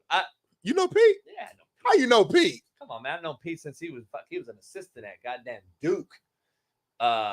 You know Pete Limbo under Cutcliffe. Yeah, homie, come on. Yeah. East Coast. Everybody knows me, and I know everybody. Let's just do that. And move on. Call Coach Pete right now. Call Coach Limbo right now. Cell number.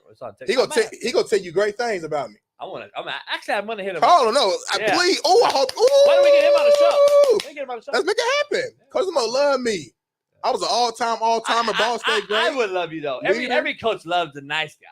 Nah, but I was a dog though. I was a fucking dog. And I bet you Smitty got double team and slam because he was a nice guy, and then Limbo probably whipped his ass. F.A. Limbo getting your ass though, didn't he? F.A. Darius. Limbo didn't get in your ass? He would get in players' ass. He wouldn't get in my ass because I was a dog. Nice guy. I was a dog, weight room dog, practice dog, game dog, classroom dog. Nice when you do everything elite, JB, it ain't nothing to really get in my ass about.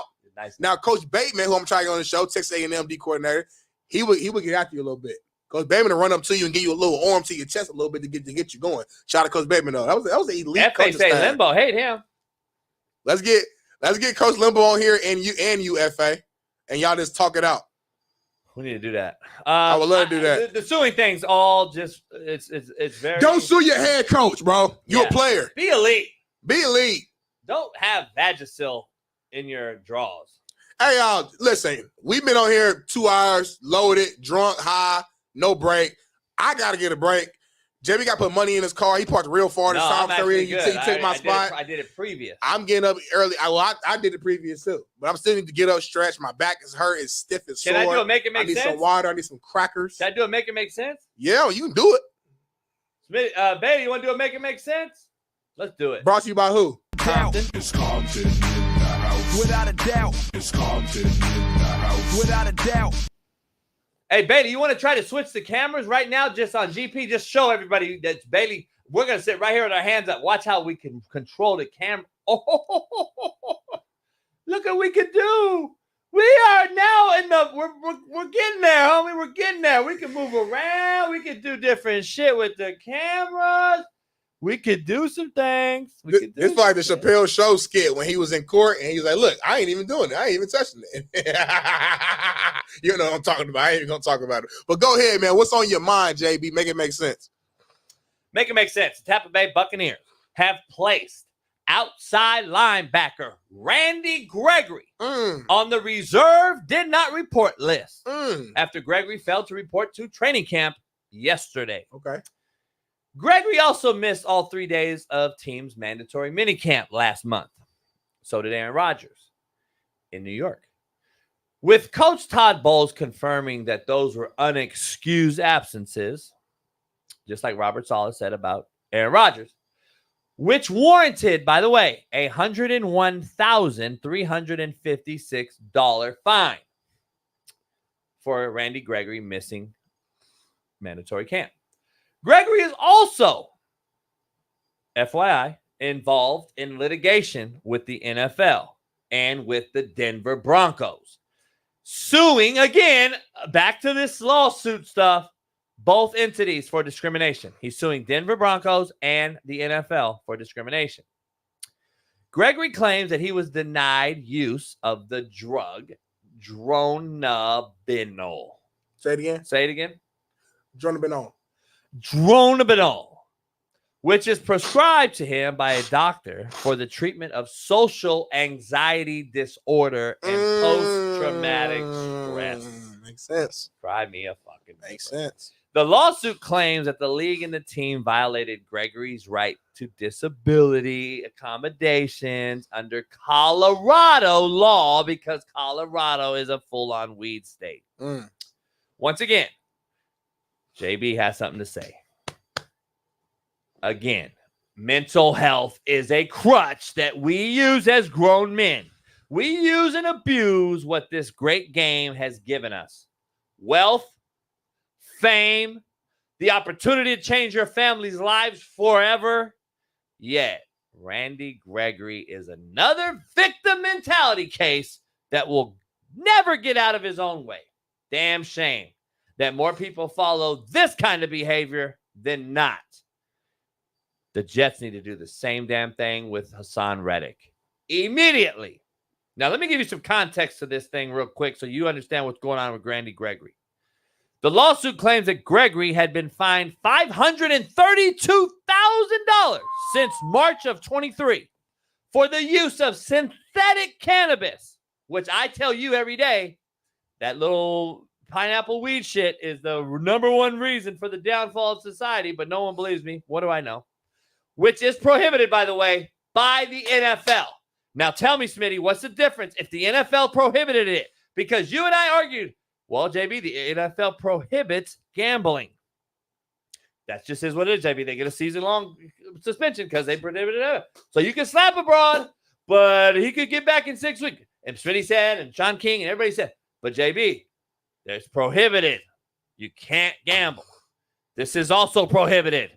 Synthetic cannabis is a no-no in the NFL, regardless of what state you live in. While the league no longer suspends players for positive weed tests, it is still among the league's banned substances having synthetic cannabis. That's the context. I gave it to you very, very, I think, pretty decent right there. Broke down that thing. I did a lot of work and research on that yesterday, Smitty. I actually gave you all the context. I gave you all that stuff. So based on that, go ahead and what do you think of my little take right there? I thought it was pretty good, but real quick, what was the name of the drug that he took again? Just had a reminder. For Savanaball. Okay. We got Shaun King coming on right after this break. Shaun King was coming on. Yeah, you forgot because you do white people shit with black people. It blows my mind. We'll be back in 4 minutes. Smitty got to run down, sprint down. Maybe his shit's getting towed again, but we'll film it. We'll film it as he did. Bailey will put it in again. We'll do that. Shaun King is on the other side. We got a lot of breakdown with Shaun King, Matthew Stafford, Jordan Love, a lot of shit. And then I might just smack a motherfucker. We'll be back in 4 minutes. Pound that like, subscribe, become a member, share this along everywhere. Go to CoachJBStore.com right now. Get you some Coach JB Show merch plus the Trump JB shirts I got. Be elite. And we're making a Smitty Trump shirt. So make sure, pound that like, hit elite, be elite. We'll be back in 4 minutes. Peace.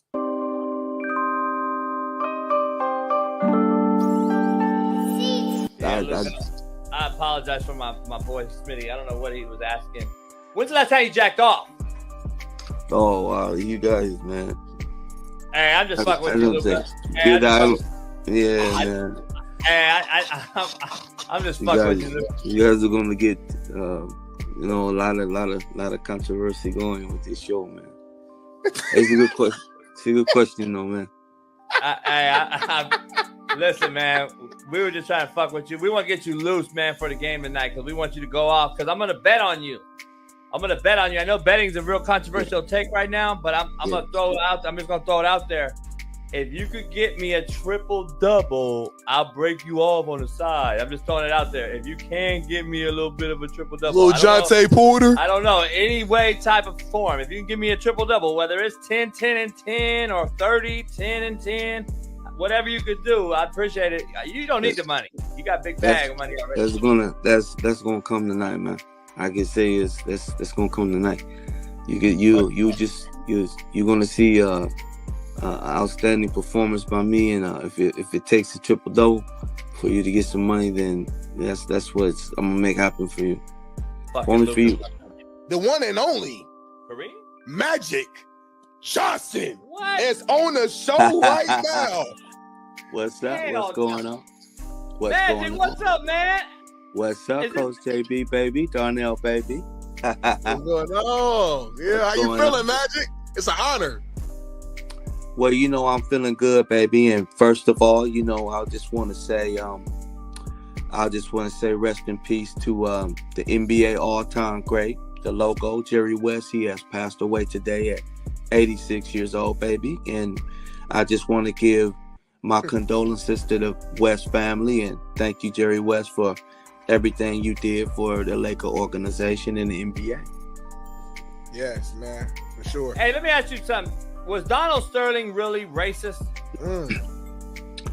Donald Sterling, look, he was a very sick man, okay?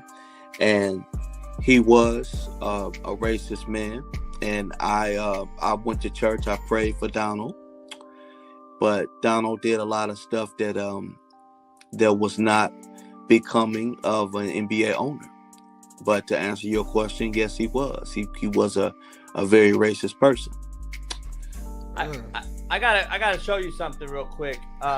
Brittany Okay. Griner's in the news. Brittany Griner's in the news, and I know you have a son that is now a daughter, or Okay. something like that. I'm confused. I apologize if I offended you, but I know you have a son or a daughter or something. We call them made up humans here. What do you think about Brittany Griner here having a baby? Brittany Griner is an outstanding athlete. I don't know if she's a transgender or if she just I don't know what she goes by, but I'm really happy for Brittany Griner, and I'm happy she's back from Russia, and I hope that she can have a good family. I just want her to have a good family. Okay. Do you feel like you could have been talking about the WNBA more on your show, given that you are the king of ESPN? I mean, we could have been talking about or covering the sport a little bit more, but I would say nobody covered the WNBA more than First Take. But could we have talked about it a little bit more? Of course.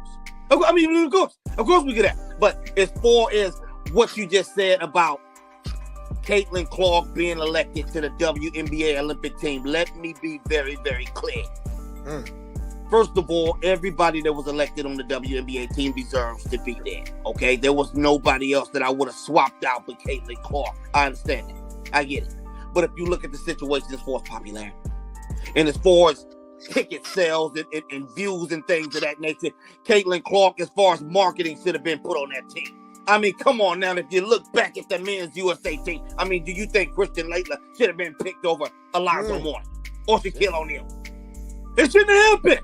But when it comes to marketing, especially when we're talking about one of the hottest Caucasian women coming out of college, the seats are filled up because of Caitlin Clark. She should have definitely been selected on that team. When she was at Iowa, she was out there busting their living, you know what? And that's exactly what she would have been doing for these ticket sales if she was playing in the Olympics. But like I said, I have no quarrel with the teams that they picked.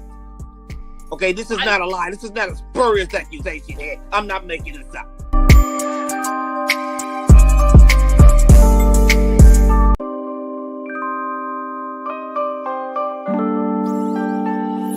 Ladies and gentlemen, joining us now is a man who he spoke to every single NCAA college football 2025 team seemingly on the internet.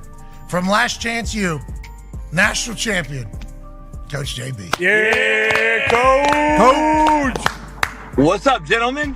Coach, just great car, great stick. Thank you for pulling off to the side of the road. Hope you don't get killed here. Honestly, the side of the road, LA, I assume, that's not necessarily the safest place on earth, so we'll make this quick. How do you feel about all of these new coaches now in this NCAA College Football 2025 game using your speeches to motivate these boys from one side of the country to the other, Coach? I feel broke. Yeah.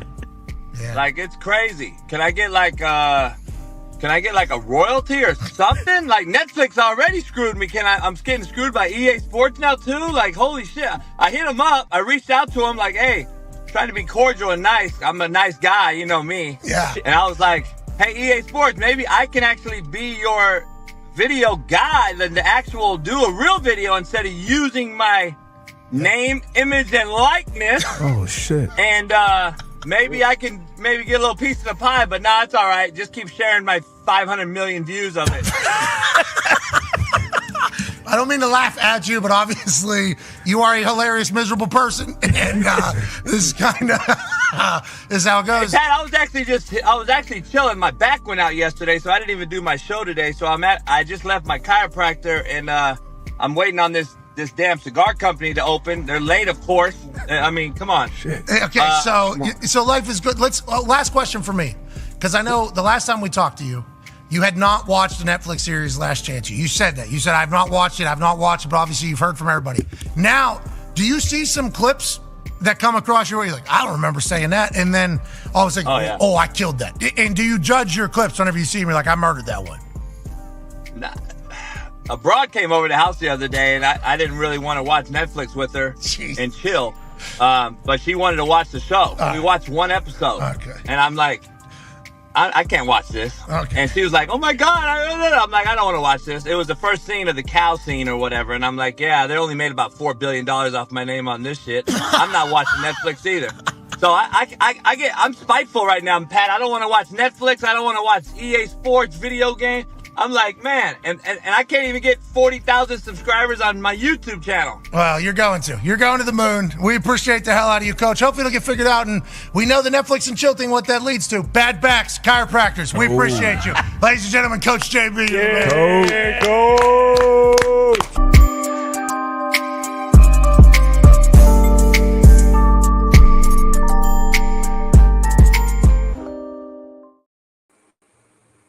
We are back, and guess who's right here in the middle? Shaun King, the legend, Super Bowl champion, my brother from a different mother, another mother, the left-hand animal, the machine from down south, representing all things south, the lover, the supporter of Michael Penix and J.J. McCarthy and all the real ballers, the one and only. Shaun King, how you doing? I can't complain, man. You know, another day, like another dollar, baby. A lot of kiss ass right there. This is my brother on the show. Nah, because you forgot he was even coming on. You forgot a brother was coming on the show. We've been talking for 3 hours straight, me and you. So I just forgot that we had any guests coming on. To me, it's racist. We usually don't go 2.5 hours straight with no break, and then a guest hops on. That's the only thing. Shaun, got in South Florida on. Okay. Shaun, we got a lot of shit going on.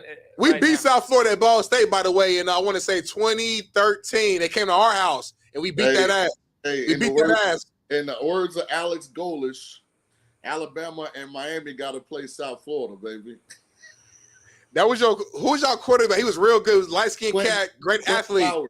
Quentin Flowers. Nah, it was before. 2013. BJ Daniels. BJ Daniels, yeah. BJ Daniels. Yeah, he's really good quarterback. You know Alex? Beat that ass. Not really. Oh, you don't? I just did. They just had the media day. And they asked him about the schedule and how he felt about having to play Bama and Miami. And he said Bama and Miami got to play USF. I like that comeback. I just talked to the dude. I've known him for a long time. He was at Iowa State for years. And so, like, he would help me get in there at Iowa State with the players. When we go to Iowa, we drive up to Iowa to play. We practice at Iowa State. So they would all be there to get to see Jermaine Johnsons of the world practice in their indoor. And by the way, I believe it's Golsh, I think is what he goes by, but his last name is a weird redheaded name. But anyway, family heirloom guy, you know what I mean? Had a dad that was in the business. Like, it's just one of those hires. I'll just leave it at that. It's all love, though. Hey, Shaun, I want to start with this, man. A topic we discussed about 2.5 hours ago. I want your opinion. Do you think if Andy Reid and the Chiefs actually go on to win the Super Bowl this year and become the first team to ever three-peat in NFL history, do you think there will be serious arguments to call Andy Reid the GOAT above Bill Belichick? Arguments. Yeah, so Smith, let me say it again, Shaun. Three-peat, first guy ever. Yep. Give him 4. He's been to 6. I think it puts him in the conversation. I just can't put him above Bill. or I can't even put him above Parcells or Walsh. But go ahead. I would say this. I think Bill's legacy has been diminished a little bit because his inability to have success minus Tom Brady.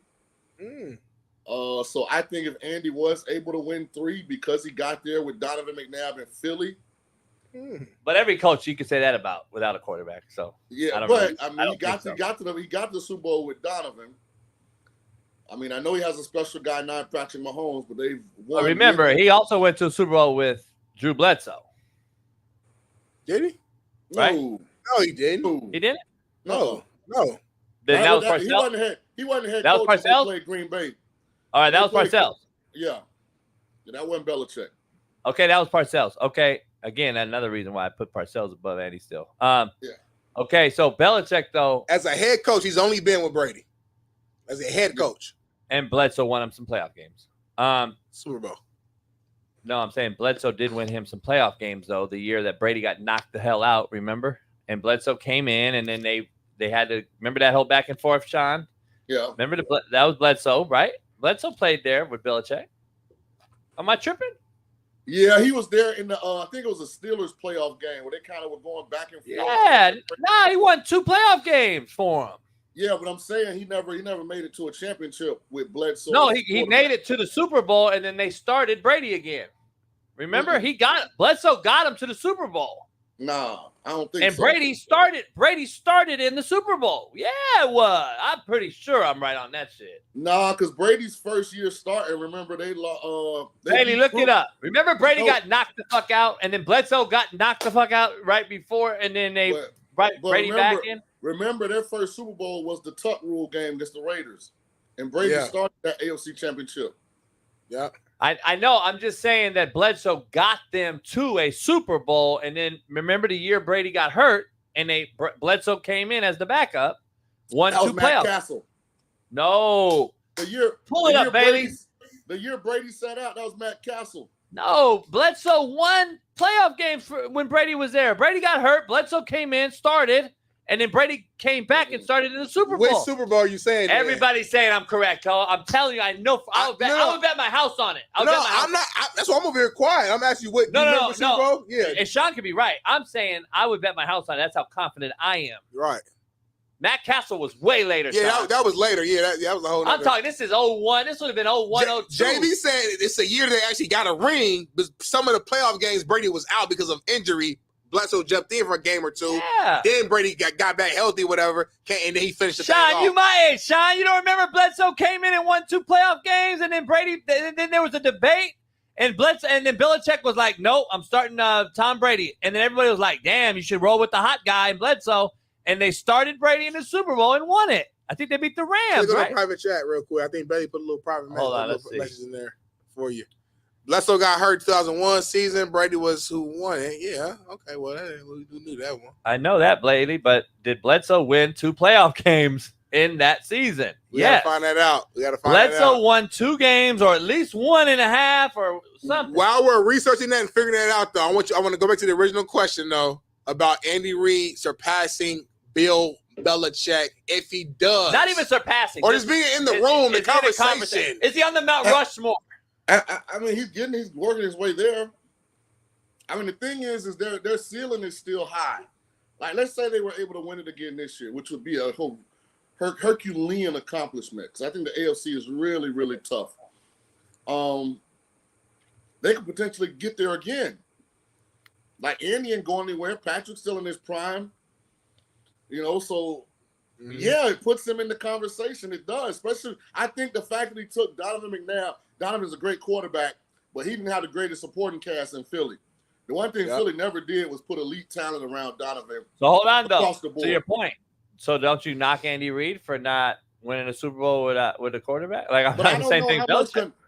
So sometimes in those pursuit of championships, because I know it happened in Tampa, when Tony was the head coach, all the assets were on defense.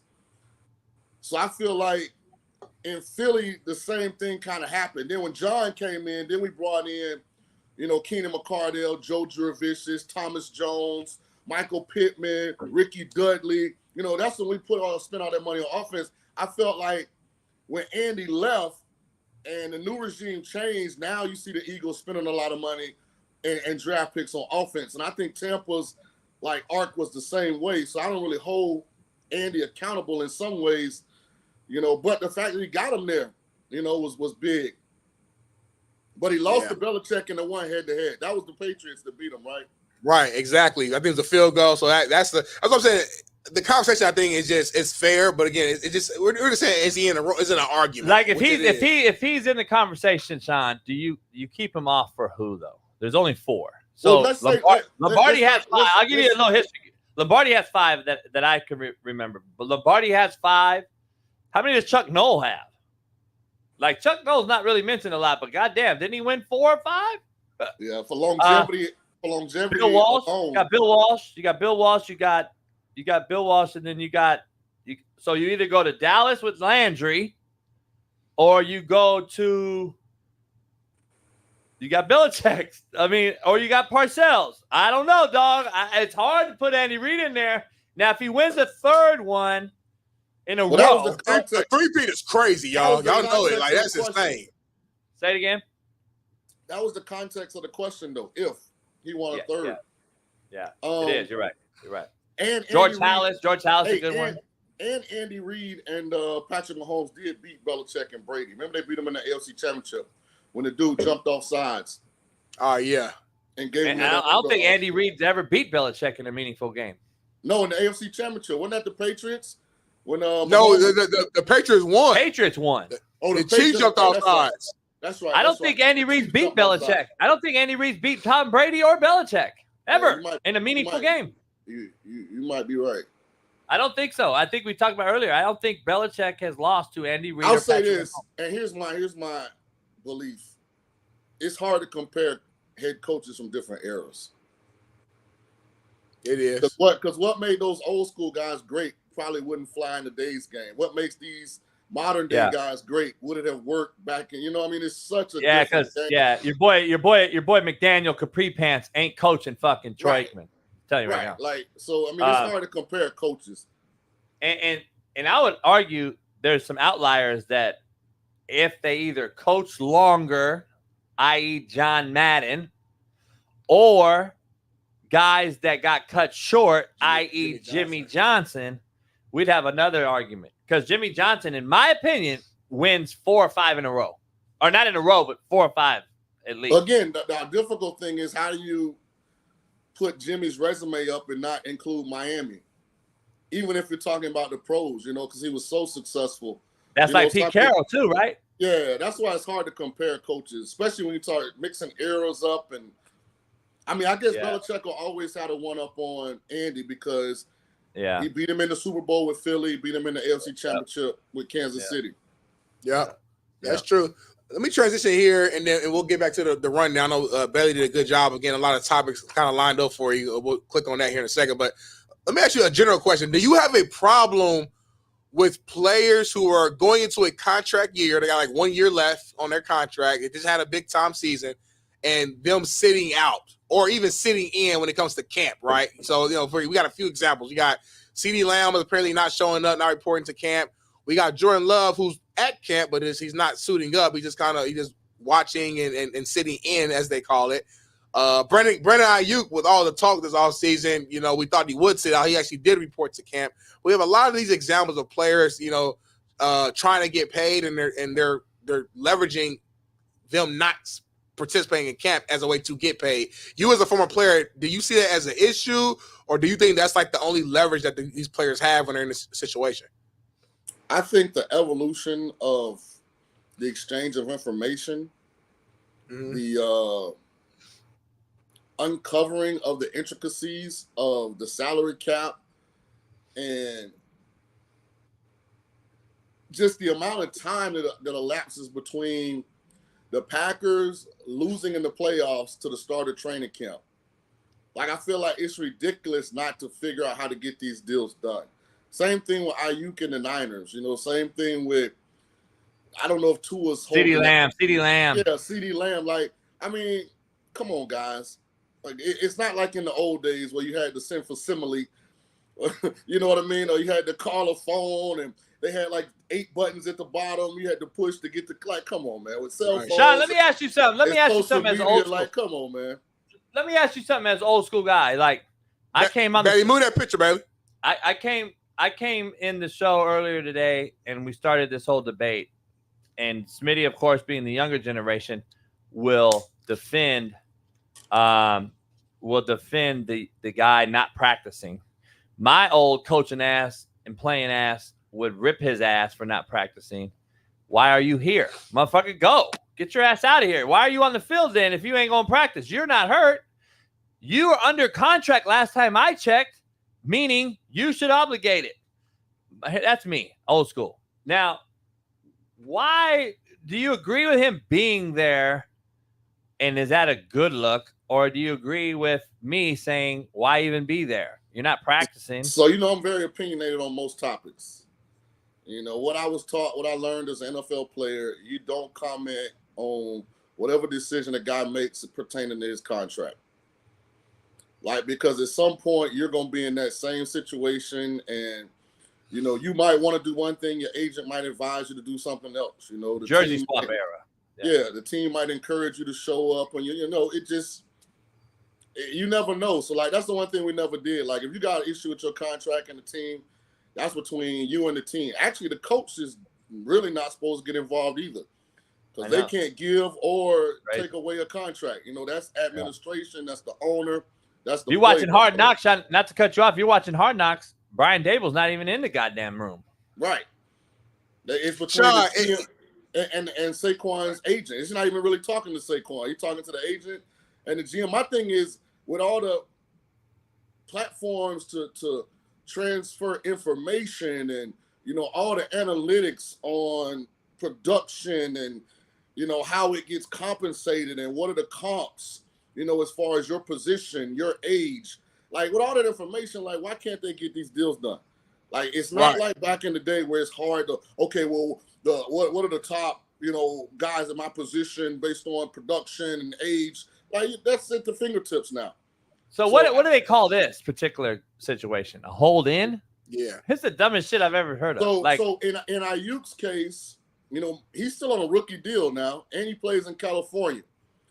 So you think he in that 38% tax bracket plus another 11% state tax, so he only getting $500,000 for every million that he makes. So he might. Are those mutually exclusive though? Like, you got that's because JB, he might just be like, I got another year, regardless if I want a new contract, want to get traded.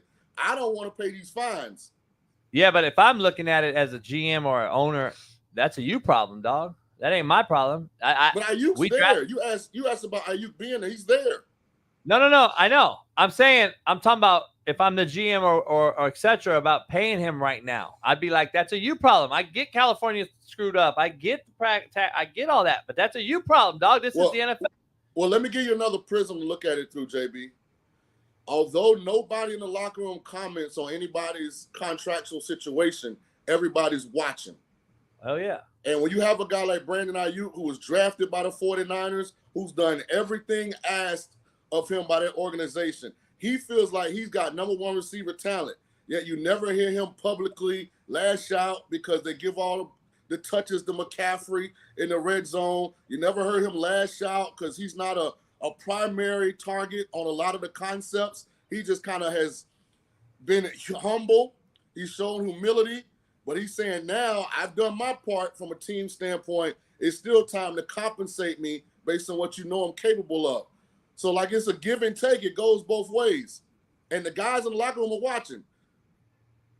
Exactly. To your point. So, if they don't take care of Ayuk, they're thinking in the back of their head like, well, they ain't gonna take care of me. They ain't going to take care of me. But here's the thing I have. Come on now. Like, woo. I go back, though.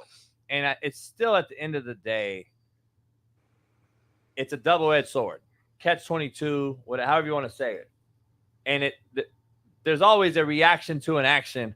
The action was the NFL increasing salary cap money and making these guys allowed to be paid even though they can opt out, ask for trades, and not practice is when Pandora's box was open, in my opinion.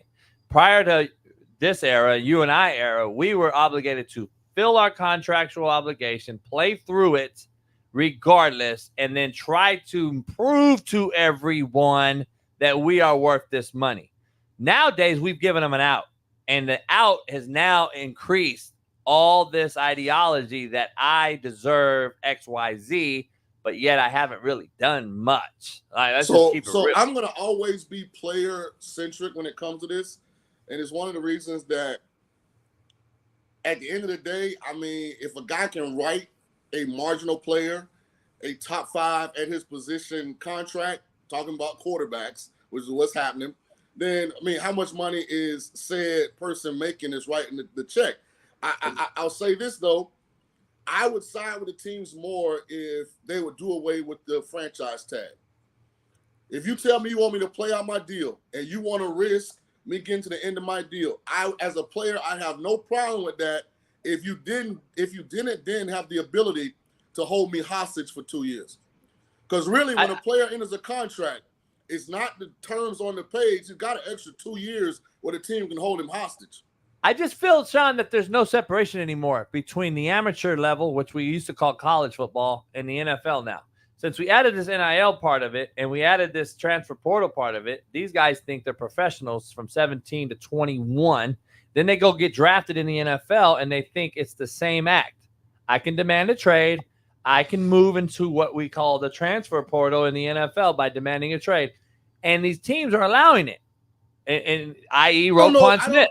Roquan Smith did it. Come on, we got some other guys that have done it recently too. I probably would say, JB, that's a bigger issue in the NBA than it is the NFL. It's much harder to make trades in the NFL. The only reason I say it's not is because the NFL don't make the money the NBA makes. The NBA makes too damn much money. The NBA makes ridiculous. I mean, tenfold NFL money. If a player, they've got less people that they pay one. 15 guys. Yeah. Yeah. Plus, they got more games to generate revenue. I mean, hell yeah, like baseball. Baseball's the most. Basketball's next. Football last. Plus, we wear a helmet, so you don't even get endorsements off the field because you don't know whose face is what. Right. True. And in the NBA, if Smitty comes to you and says, "I don't want to be here," I mean, you could trade draft picks in 2042. To make the trade work. You know what I mean? Yeah, exactly. In the NFL, like they value those draft picks, so it's hard to make some of those trades make sense. So look, I've argued, Shaun, that the NFL needs to rid the salary cap being one. They need to have the NFL quarterback be its entire different entity. It needs to be its own salary cap.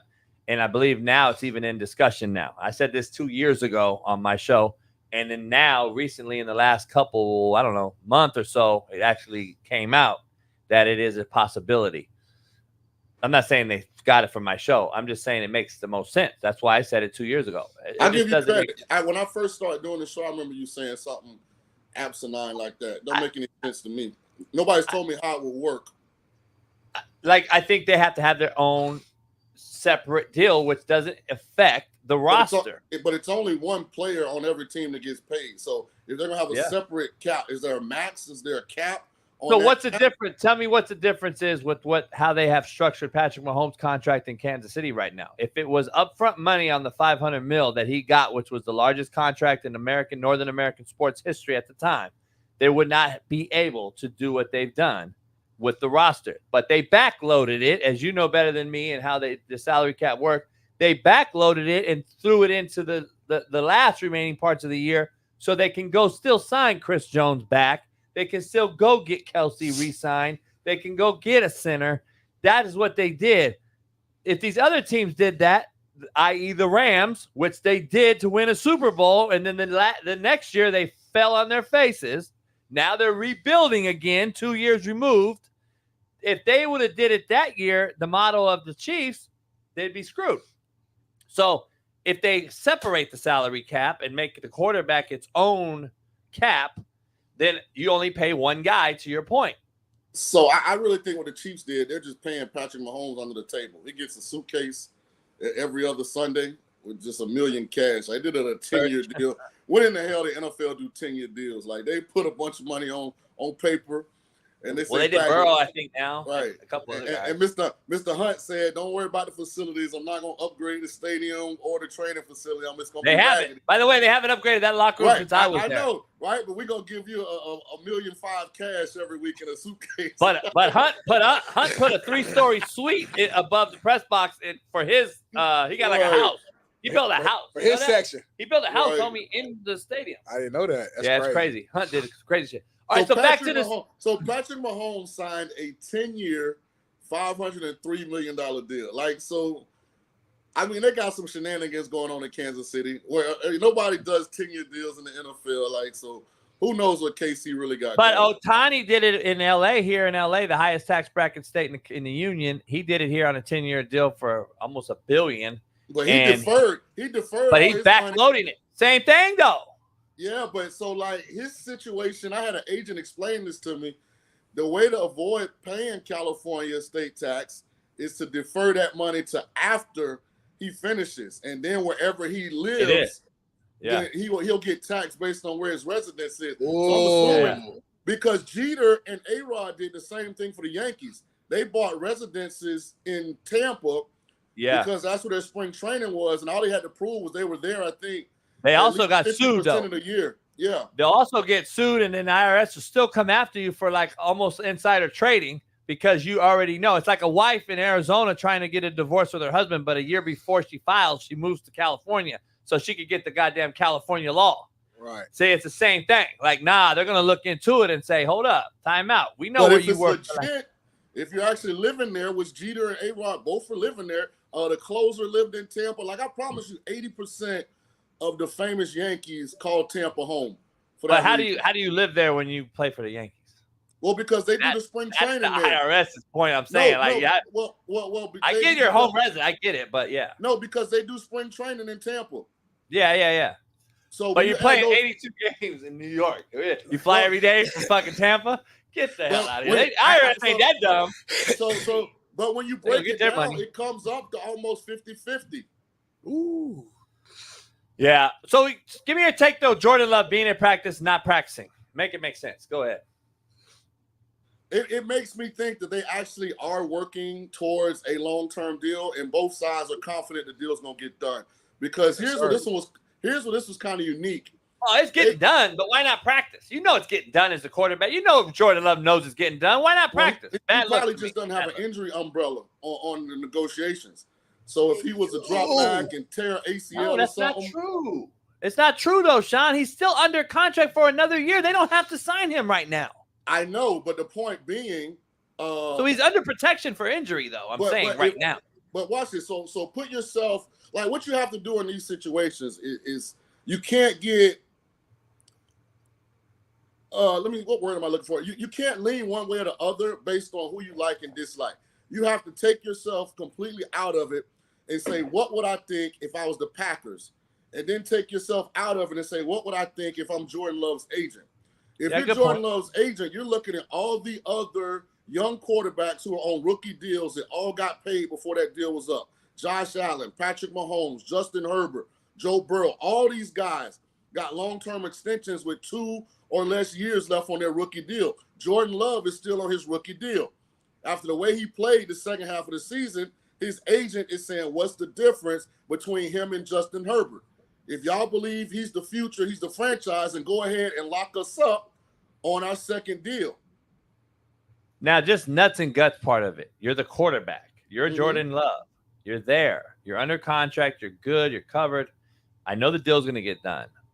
As an obligation to your brother, like to Smitty for me, I'm not letting Smitty watch me practice. I'm not watching Smitty practice and just sit out there in shorts. Like, that to me is a cringe. I would feel embarrassed myself for letting my teammates watch me, who's about to put it. Shaun, like, Smitty, keep it real, dog. I see how you're looking at me. Keep it real. He's about to rub shit in all y'all faces when he signs this $500 million deal. Like, let's keep it real. You're all going to be watching him. He gets to watch y'all practice, but he's about to get a $500 million deal and rub it in your motherfucking face. Make it make sense. Like, come on, dog. Again, Life ain't fair. Again, JB, football ain't fair. about Like, being fair. remove your emotions. This is business. This It ain't is about life. being fair. Like this ain't college or high school level, JB. This is your livelihood and your familyhood. And why would I put myself again? I'm saying it again because it makes the most sense. I'm not gonna put myself out there on the field in the middle of negotiations. I go out there and I tear my hamstring, and now we're like, oh, too bad, you're hurt now. See how this shit works, Shaun? See, this is the Let me shit. get my money. This is the shit. It makes sense though, JB. No, it doesn't. This is the shit that irks the fuck out of me. Because I'm gonna be honest. So don't put myself out there to get hurt. But yet, franchise, please pay me on a 1-year deal that I just did. I had a decent year, but go ahead and pay me $500 million so I can possibly go out and get hurt. Make that shit make sense. If you believe, you believe I'm your guy. If I'm not, it doesn't matter. If I'm not your guy, cool. Don't pay me, right? I'll play my last year, and somebody else will pay me. So listen. Go ahead, Shaun. So my dad taught me this. He said association breeds assimilation, right? Whatever you hang around, whatever environment you're in, you take on the characteristics and attributes of that environment. It applies and is applicable to it when it comes to salaries in pro sports. So Jordan Love right now is slated to make $13.5 million this year in salary. But what he saw this offseason, let's go back to Kyler Murray, I think was the first one. I think it was during the season. He signed his extension. Kyler's making $46 million a year. Jalen Hurts then redid his for $51 million. Then Lamar Jackson did his for $52. Then Herbert for $52.5. Then Jared Goff for $53. Then Trevor Lawrence for $55. Then Joe Burrow for $55. So what Jordan Love and his agent are saying, now we are way below market value. And listen, this is our one shot potentially to get this life-changing $50+ million a year money. And we're not going to risk getting our foot stepped on in a team drill. We're not going to miss some freak ACL accident. We're going to show up because in good faith, we don't have a real issue. You can't argue with that, JB. Because of the massive difference in contract. You're the GM. You just gave your take. You're the agent. You're his agent. You just told me, the GM, that take. And I'm sitting there and I respect it. Here's my take to you. Okay, Jordan Love's agent. Understand though, you had 1 year. After sitting for 5, we gave you first round money to sit for 5 years behind Aaron Rodgers. I never heard you bitch or complain one time about that money. Number one. Number two, if you get injured this year and I pay you, I need to have it in contract that this money comes back. Certain amount of dollars come back because you only have 1 year versus a Matthew Stafford who's played through wars, has won a Super Bowl, but showed his ass up to practice yesterday. Just saying. Like, there's got to be a give and take in this thing, or it's just total player empowerment, which I even think you disagree with. Total player empowerment, and there'll never be a pecking order again in this league. And this my comeback would be this. We show humility and grace because we feel like we've been prepared to start long before we were given the opportunity. Shaun, I don't agree. Hey, I'm being the GM with you. I'm being the GM. I'm the agent, and I'm telling you, we sat behind Aaron Rodgers and didn't complain. We didn't ask for a trade. Exactly. When we got the chance to play and perform, we threw for over 4,000 yards, 32 touchdowns, and 11 picks, and took the team to the playoffs. The same thing you were getting with Aaron. All we're saying is we're not asking for something that's not going on in this league. Josh Allen got extended before his rookie deal was up. Joe Burrow got extended before his rookie deal was up. Trevor Lawrence got extended before his rookie deal was up. Justin Herbert got extended. All these guys got extended before the rookie deal was up. Context matters, as Smitty says. We're not asking for anything that's not going on around the league. I love your take, Mr. Love's agent. I love your take. But let's be honest. Josh Allen replaced who at quarterback? Trevor Lawrence replaced who at quarterback? Jordan, Mr. Love, sorry, you had Aaron Rodgers here. But we had even more. It's not a you problem. That's a you problem, not my problem. The one and where I would come back is we didn't inherit a situation like Josh Allen when Buffalo was terrible, or a situation like Trevor Lawrence where Jacksonville was terrible, or a situation like we came into a situation where they had been in the NFC Championship game and we threw for 32 touchdowns and 11 picks. We withstood the test. We handled all the early season criticism, ridicule, malice that came from every talking head we saw on TV, and persevered and finished up with 18 touchdowns and 1 pick. Now, if you don't think we're the guy, guess what? Go into the season with Shaun Clifford, Jacob Eason, and Michael Pratt. We do think you're the guy, Mr. Love. Well, then pay me. The problem is you only have 1 year on your resume. It's all right. You're not paying anybody else. You got rid of Aaron Jones. You didn't re-sign Devontae Adams. Aaron Rodgers and now the Jets. Where's the money going? Pay me. It's not like you're asking me not I've already to said take my the opinion. money. We're going to disagree on this because pay me. I need to see more. I just need to see more on your resume. I need to see that 1 year that you don't get hurt, and I need to see that you can do it again. Show me some consistency. I haven't seen it. You've been straight up a backup for 5 years because you backed up Aaron Rodgers. You don't have the benefit of being Josh Allen, Trevor Lawrence on shitty-ass teams having no quarterback ahead of you. That's all it is. So, like, we're just not going to agree on the fact. I think you should be there practicing. I think you should play another year and still get signed. I do believe you're going to get signed. I believe you're worthy of being signed and the money. What I'm saying is we're going to pay you during the year. You want to make sure. Yeah, hell yeah. So does Shaun and you. So hold on. Keep it real. So that means so take a step back then. Two things can't be true in this situation. Then I'm not your guy right now then. Right now, I'm not your guy. You are my guy. You think I might be your guy, no, but you want to see a little bit more. You are my guy, but listen, you played 1 year, and I need to see that you are that guy for 2 years and make sure that I know I'm getting my bang for my buck and that you don't get hurt. Like, I'm gonna just imagine. Imagine can always get hurt though, Jay. That's a part. Joe Burrow missed the whole damn season. Then he missed another. Like that's part of the game. I get it. So, I mean, like, let's be honest. Look at the history of this when they've done this too prematurely. Look what happens. Like, I get what you're saying from a GM standpoint, but from back to the original thing, I don't think you should feel some type of way about Jordan Love not actually participating. No, like to Shaun's point, from his perspective. From a player's side, from an agent side, it's almost like common sense for him not to practice. Well, let me ask you something, Shaun. What's the difference between if Aaron Rodgers was the quarterback last year of Green Bay still, and he came in week 4, and Aaron got hurt like he did in New York, Jordan Love balled out the rest of the year. He would not be sitting out right now demanding a big-ass contract. He'd be on a prove-it deal still. That's the same mindset I have for him playing 4 more extra games. What's the difference? Well, he's Mr. G, let me ask you a question. And I get he's the franchise now because there's no quarterback. I'm gonna use your actions against you. If you didn't believe in my client, you would have never traded Aaron Rodgers. No doubt. We already know. That's why we drafted you, though. I'm the GM. I drafted you. When we look at the grand scheme of things, the one advantage we have over a lot of our competitors is I'm 25 years old. I'm older than Jordan Reed, Romeo Doubs, Wicks, Christian Watson, the tight ends, Kraft, Musgrave. You're going to eventually have to pay all these guys, too. You might as well get this quarterback deal done and put it in a way. But Mr. Love, I think we took care of you. We gave you first-round money as deserved. You didn't came give out me of Utah State. money. You came out of Utah State. You didn't come out of Clemson. In the first You're not round. Trevor Stop Lawrence. saying you You gave 2 me. national titles. I was drafted in the first round. I get it, but you're not Trevor Lawrence. Don't act like you won 2 natties at Clemson. Hey, you're right. I'm better than Trevor Lawrence. I've done something Trevor Lawrence has never done, which is throw for 32 touchdowns, 11 picks.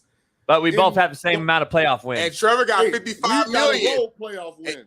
We both have the same amount of playoff wins. We got a road playoff win. So does Daniel Jones. So does Daniel Jones. Well, now, Mr. Love agent, now he's going a little too. He's going left now. He's going left. Now he's spiraling out of control right now. No. You talking about road playoff win? Hey, Daniel Jones got a road playoff win. It's the stats. It's the wins. It's everything. Don't just throw the road playoff game and that's it. It's not that by itself. And timing is everything. Timing is everything.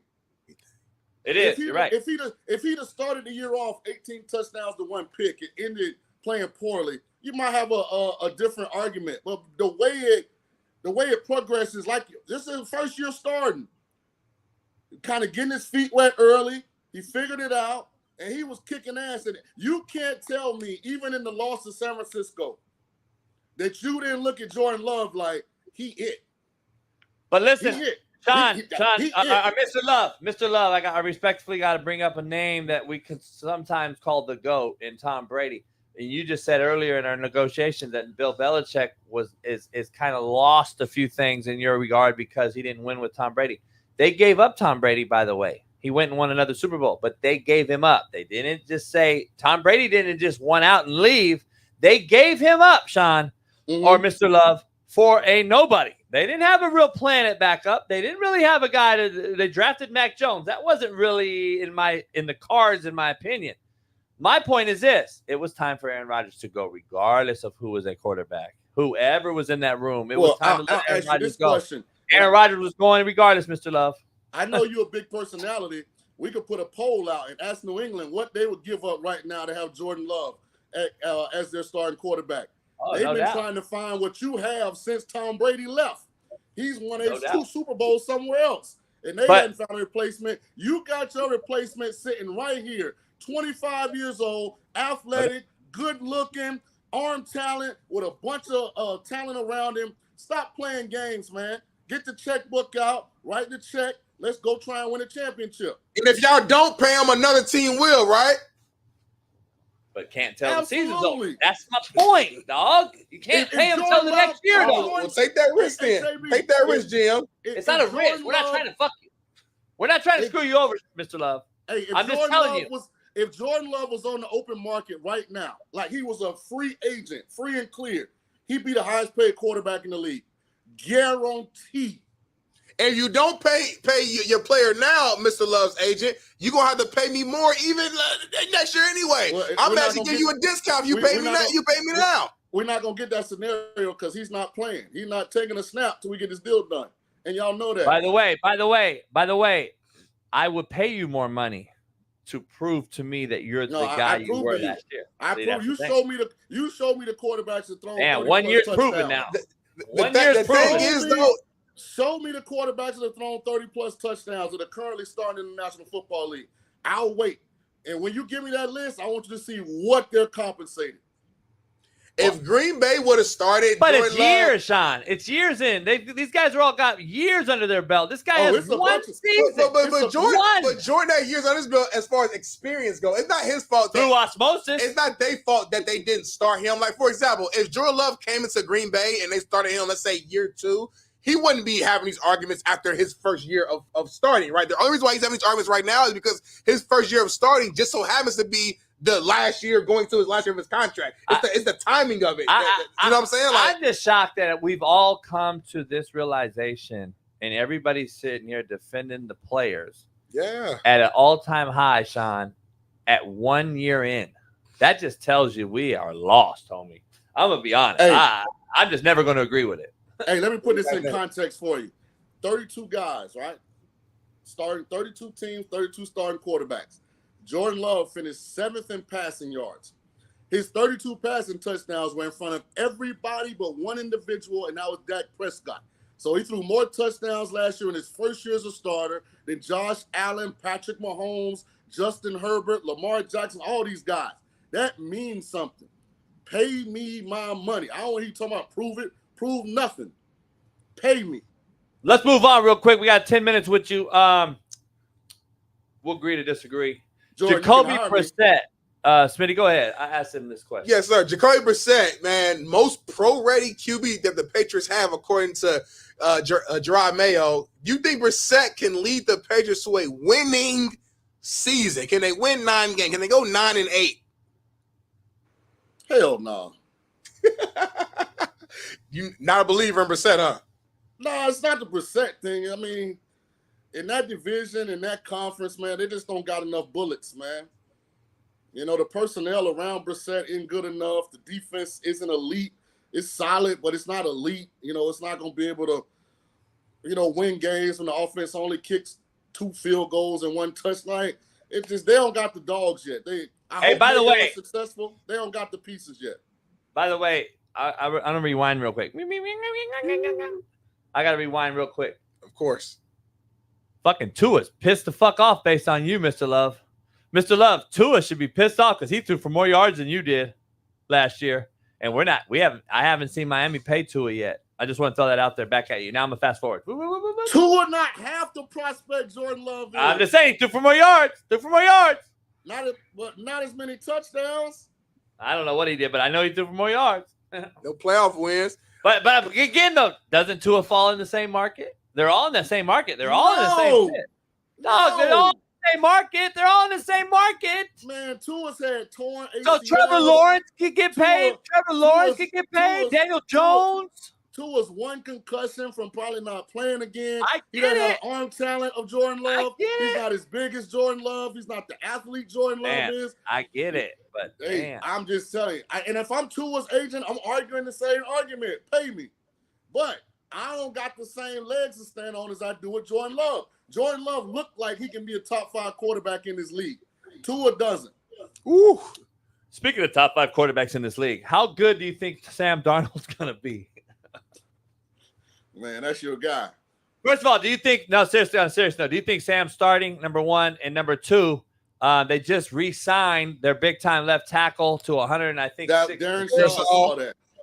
million, $113 million deal. Both those tackles are really good. And the reason I think Sam Darnold got a chance, they added Aaron Jones, who's really good catching the ball out the backfield. They got Jefferson. They got the kid from USC. God damn, what's his name?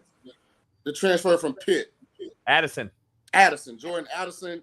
They got Hawkinson at tight end. Like, Minnesota has Super Bowl caliber personnel at the skill positions. Hey, Shaun, we're gonna grab an aspect of the show and we want to get you involved in this because I want to get like the asshole Shaun King out there, but I know you won't do it. But I want you to answer this fanboy question. He's an absolute fucking nobody, by the way, in the chat. But I want you to address him and go ahead and get your take on what he just said. And I'll read it out loud. This guy, the Wayne leader, whatever his name is. I'm sorry, but this is dumb. Shaun King lost his job to Brad Johnson during the same shit he's saying Jordan Love should do. Come on, man. What's your take to this guy? First of all, shit, I wish I had made $13.5 million in my whole career. Jordan on the books this year. I'd have been at the facility early, Wayne. Hey, let me put in context how much the money's changed. He's like you, Smitty. Hey, I started 1 full year in Tampa. We went 10-6. I threw 18 touchdowns, 13 picks, ran for 5. Solid year. Second-year player, first-year full-time starter. That offseason, they traded for Brad Johnson, who we beat, by the way, in the playoffs with me as a starter, and gave him a 5-year, $25 million deal. And that was massive back then. So I don't know what the hell Wayne talking about. If they just talking, that's the problem. I'd have pulled up to the facility on my handstand, walking. Hey, wait, down. Wayne, member up, Wayne. Member up, Wayne. Next time you can call in, and then if you member it up. Other than that, you're just a fucking fanboy. We gonna start ignoring people that troll who not. If your name ain't green, then you don't mean anything to me. Hey, Wayne, bag my fucking groceries at Walmart, motherfucker, and shut the hell up. You know why I'm glad he brought that up? I don't think people realize, and this was 2001 when we traded for Brad Johnson. Brad got a 5-year, $25 million deal. Compare that to what's going on right now contractually at quarterback. I think Gardner Minshew got a 2-year deal for more than that to come compete with O'Connell with the Raiders. I mean, shit. And for more context, in 2001, I was in first grade. I was 7 years old while you was out here winning 10 games. Hey, by the way, the Wayne, I just blocked him and canceled him out of the show because he said, "Oh, you just want money. I'm not falling for it." No shit. Yeah, I do want money. So get the fuck out then, bitch. Bye. JB, let's wave bye to him. Let's say bye. Bye. Hey. Goodbye. Da, da, da, da. Da, da, da. Hey. Goodbye. Yeah. That's our new thing. That's how we cancel somebody out the show. Hey, all right, last time, but let's move on to it. I gotta get you to shine on this take right here because this kid's 28. I thought 28. Michael Gallup Jr., who's had a couple productive seasons, a very explosive receiver, has shown at one point I said he had better upside than damn CeeDee Lamb. Retired. This goes back to full circle, Shaun, to Jordan Love sitting out and females coaching NFL. I'm just kidding on the second part, but I always bring it up with Smitty. To me, this is the player empowerment era that we won't coach it, we'll allow it. This kid rather TikTok and make videos than play a sport that gave him the opportunity to have generational wealth. Is that what he said? Yes. TikTok? We don't pay homage anymore to the actual sport that allowed us to get this money. Number one. Number two, I don't believe we respect the game anymore at all. And number three, we don't love the game no more, Shaun. We do not love this game no more. NFL franchises and GMs and coaches need to start recruiting like colleges would and break down the character root of these cats coming out of the draft because they're wasting their money. And I believe it is bad for the sport. It is bad for the common fan that takes their kids and family to a game that costs them $2,000 a weekend that gets to see a shit product on the field because these cats don't care. Just look at all the shit we've been watching over the last 2 years, Smitty. 900 injuries, number one, all-time high. Number two, you got receivers like Pickens Jr. and the other kid who wouldn't even block. Yeah. Quentin Johnson. Wouldn't even block for his running back in the red zone. Mm-hmm. The lazy, non-caring, me. Nothing about what you've done for me. No homage paid. No respect. I believe it's an absolute slap in the face. I can't stand it. I'm the old guy on the porch yelling at the cloud, Shaun. It is what it is. But damn, dog. I mean, it's just they should like pay the money back. Fuck. Let me do my quick 2 cents before Shaun takes it away. My only dilemma with everything you just said was we're making a lot of assumptions right now on why this cat retired. To my knowledge, he hasn't came out and given a statement. He hasn't said anything. We have no idea what the reason is behind his retirement, whether it's health-related, injury-related, family-related, personal-related.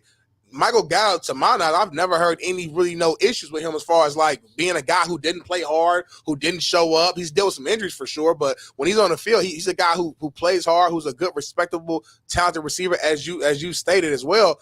I don't think it's fair to put him in a category of some of these other cats, the Deontay Johnson who you were mentioning, who said who didn't block, didn't. I don't think all things should be all coupled in the same bucket, in the same basket, because we don't have the information of why he's doing what he's doing. Can I counter that real quick before Shaun ends it? Quick counter. I don't feel that you should be making excuses for this dude. Okay. This is the reason I say this. If it was injury related or something of that manner, the team, the organization, his agent, and a doctor would have came forward and said, this is why, or we recommend he retires. He made his own statement without saying anything, which has led us to assuming why he's done it, which to your point is fair, but the other point on the other side is not fair. We don't know why. He said it. He didn't say why. He said it himself. No doctor. If you look at the history of people that have retired, the Junior Seaus, the Teaus, all these guys has had some representation from a franchise, an agent, or management team say he can no longer play in this league due to XYZ, mental health, certain injury, whatever. He has done it himself. So I'm not taking his side. Sorry. Go ahead, Shaun. So JB, I love you, but I mean, you'll take a mole and make it a mountain quick, boy. I mean, good God Almighty. So I got to have the yin and the yang. Go ahead. I'm not saying that your big picture opinion is necessarily flawed, but specifically as it pertains to Michael Gallup, you dead wrong. This is a guy that came out of Colorado State. He was the 17th pick of the 3rd round in 2018 for the Cowboys.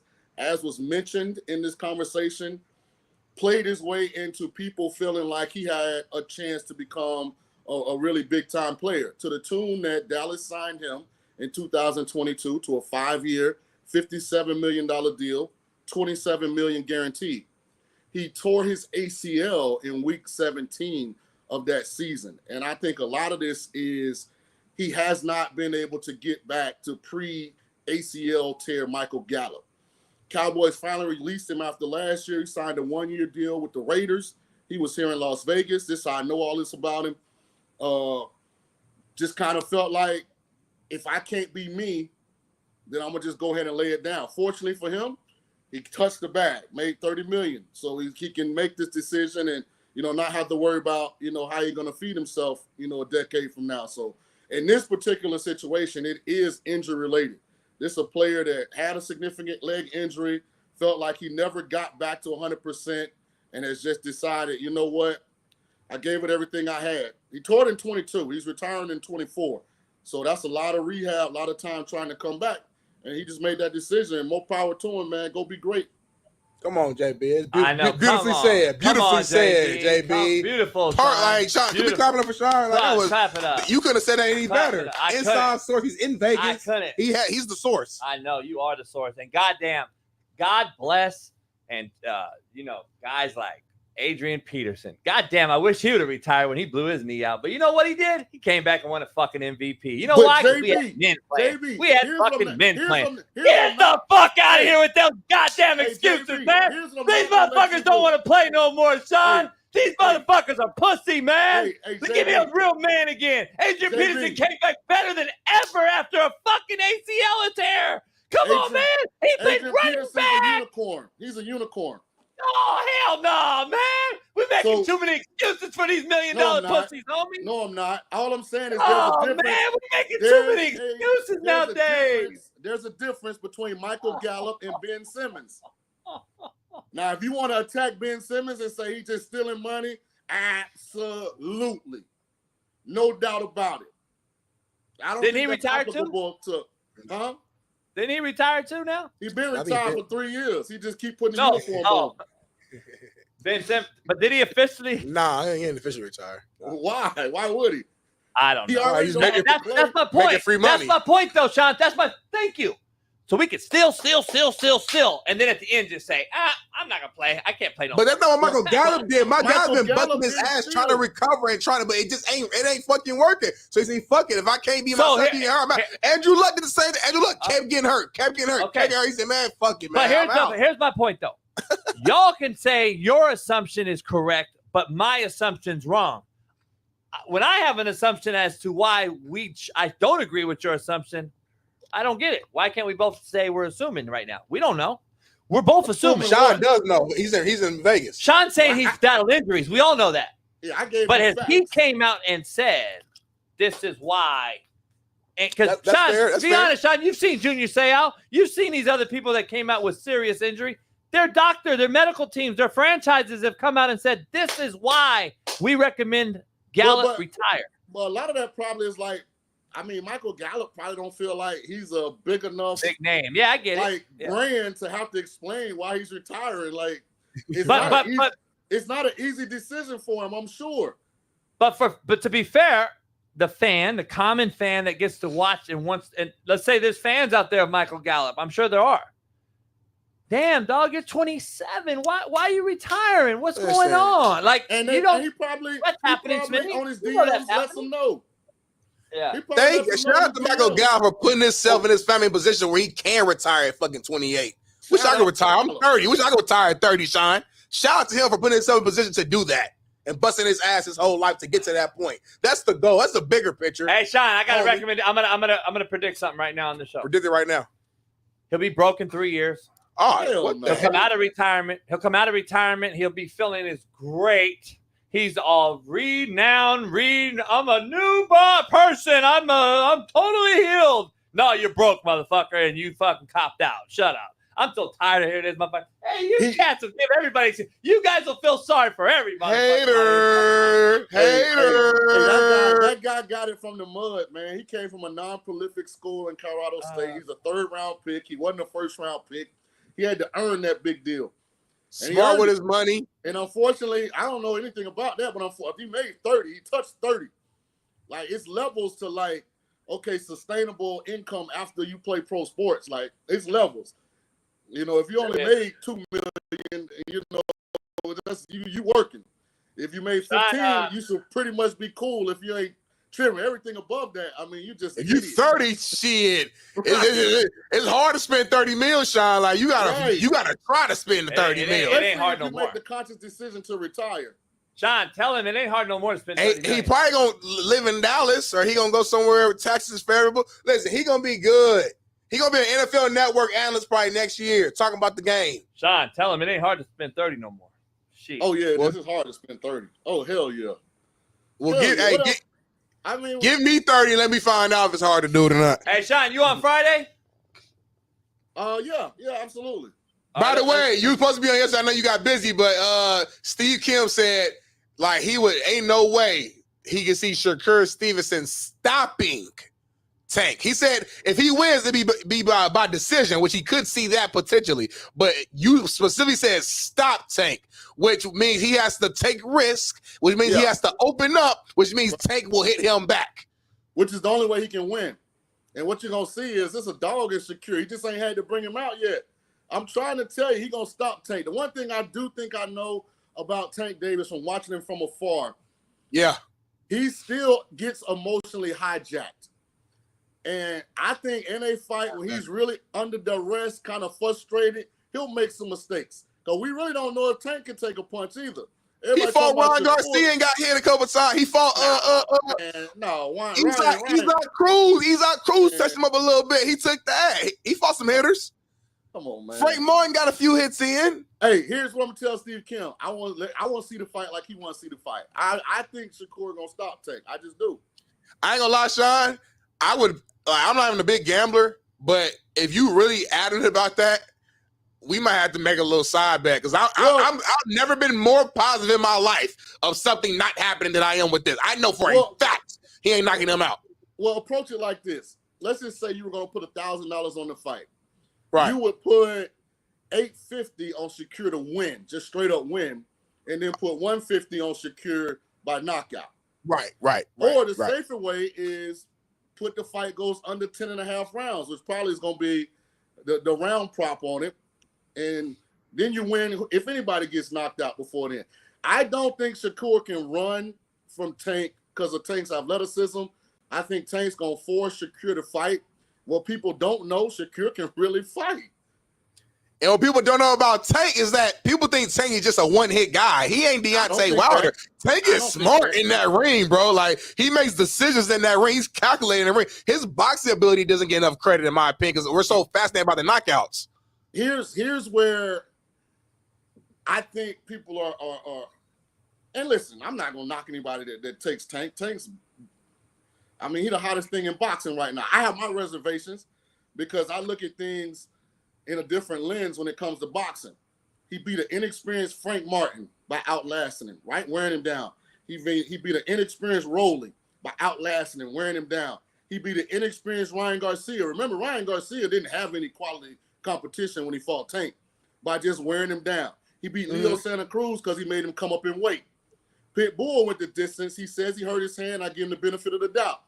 It's a reason he's never rematched Pitbull Cruz. And his management has tried to push him towards that fight. I'm just saying this is the first time in Tank's career, outside of maybe the Pedraza fight, because it was at 130 and Pedraza was a legit guy at 130, where Tank's really going to be in a 50-50 fight. With somebody. But can I say the same thing about Shakur Stevenson? Huh? I'm sorry not to cut you off. Can I say the same thing about Shakur Stevenson, though? Who is he fought? That was serious. Well, I like Oscar Valdez as an opponent over anybody that Frank's beating. Oscar Valdez is a champion. I mean, a big-time champion. Yeah. The guy that he bored, not this last fight, but the one before that, the Hispanic dude, I think he legit, too. But at the end of the day, I think it's the first time Tank's in a real 50-50 fight. We'll see how it goes. I got my opinions. Listen, if I'm wrong, I'm wrong. I'm not normally wrong in boxing. Ooh-wee. Shaun, we'll be back Friday from the house. We'll have you on. We'll talk about... My name's Jordan Love, manager. Jordan Love, manager. Mr. Love, we'll be talking about how shitty this U.S. Olympic team is in hoops. Peace. We'll see you, Shaun. Appreciate you, man. Hey, it's been another one, man. First day back in the wild, made it feel good. The camera looked a little bit more clear. The energy was high. Real quick, Bailey, I got to end the show with a banger. Oh, shit. Let me get off this camera. This is why, if you're a man in America and you vote for a female to be president of the country, you are gay, gay, gay, gay. Show the female right here that can't even just show the video.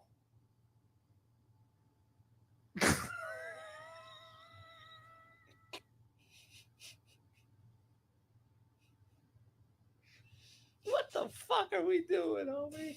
I love the females, man, but you do not belong in every situation. There's just not, it just doesn't. I'm not saying y'all need to just be at the house cooking and shit.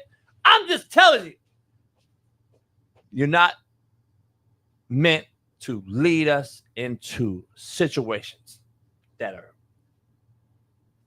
possible nuclear codes involved. Seriously, you're not supposed to coach fucking football. You're not.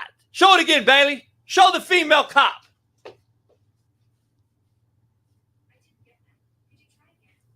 Look at her, Smitty.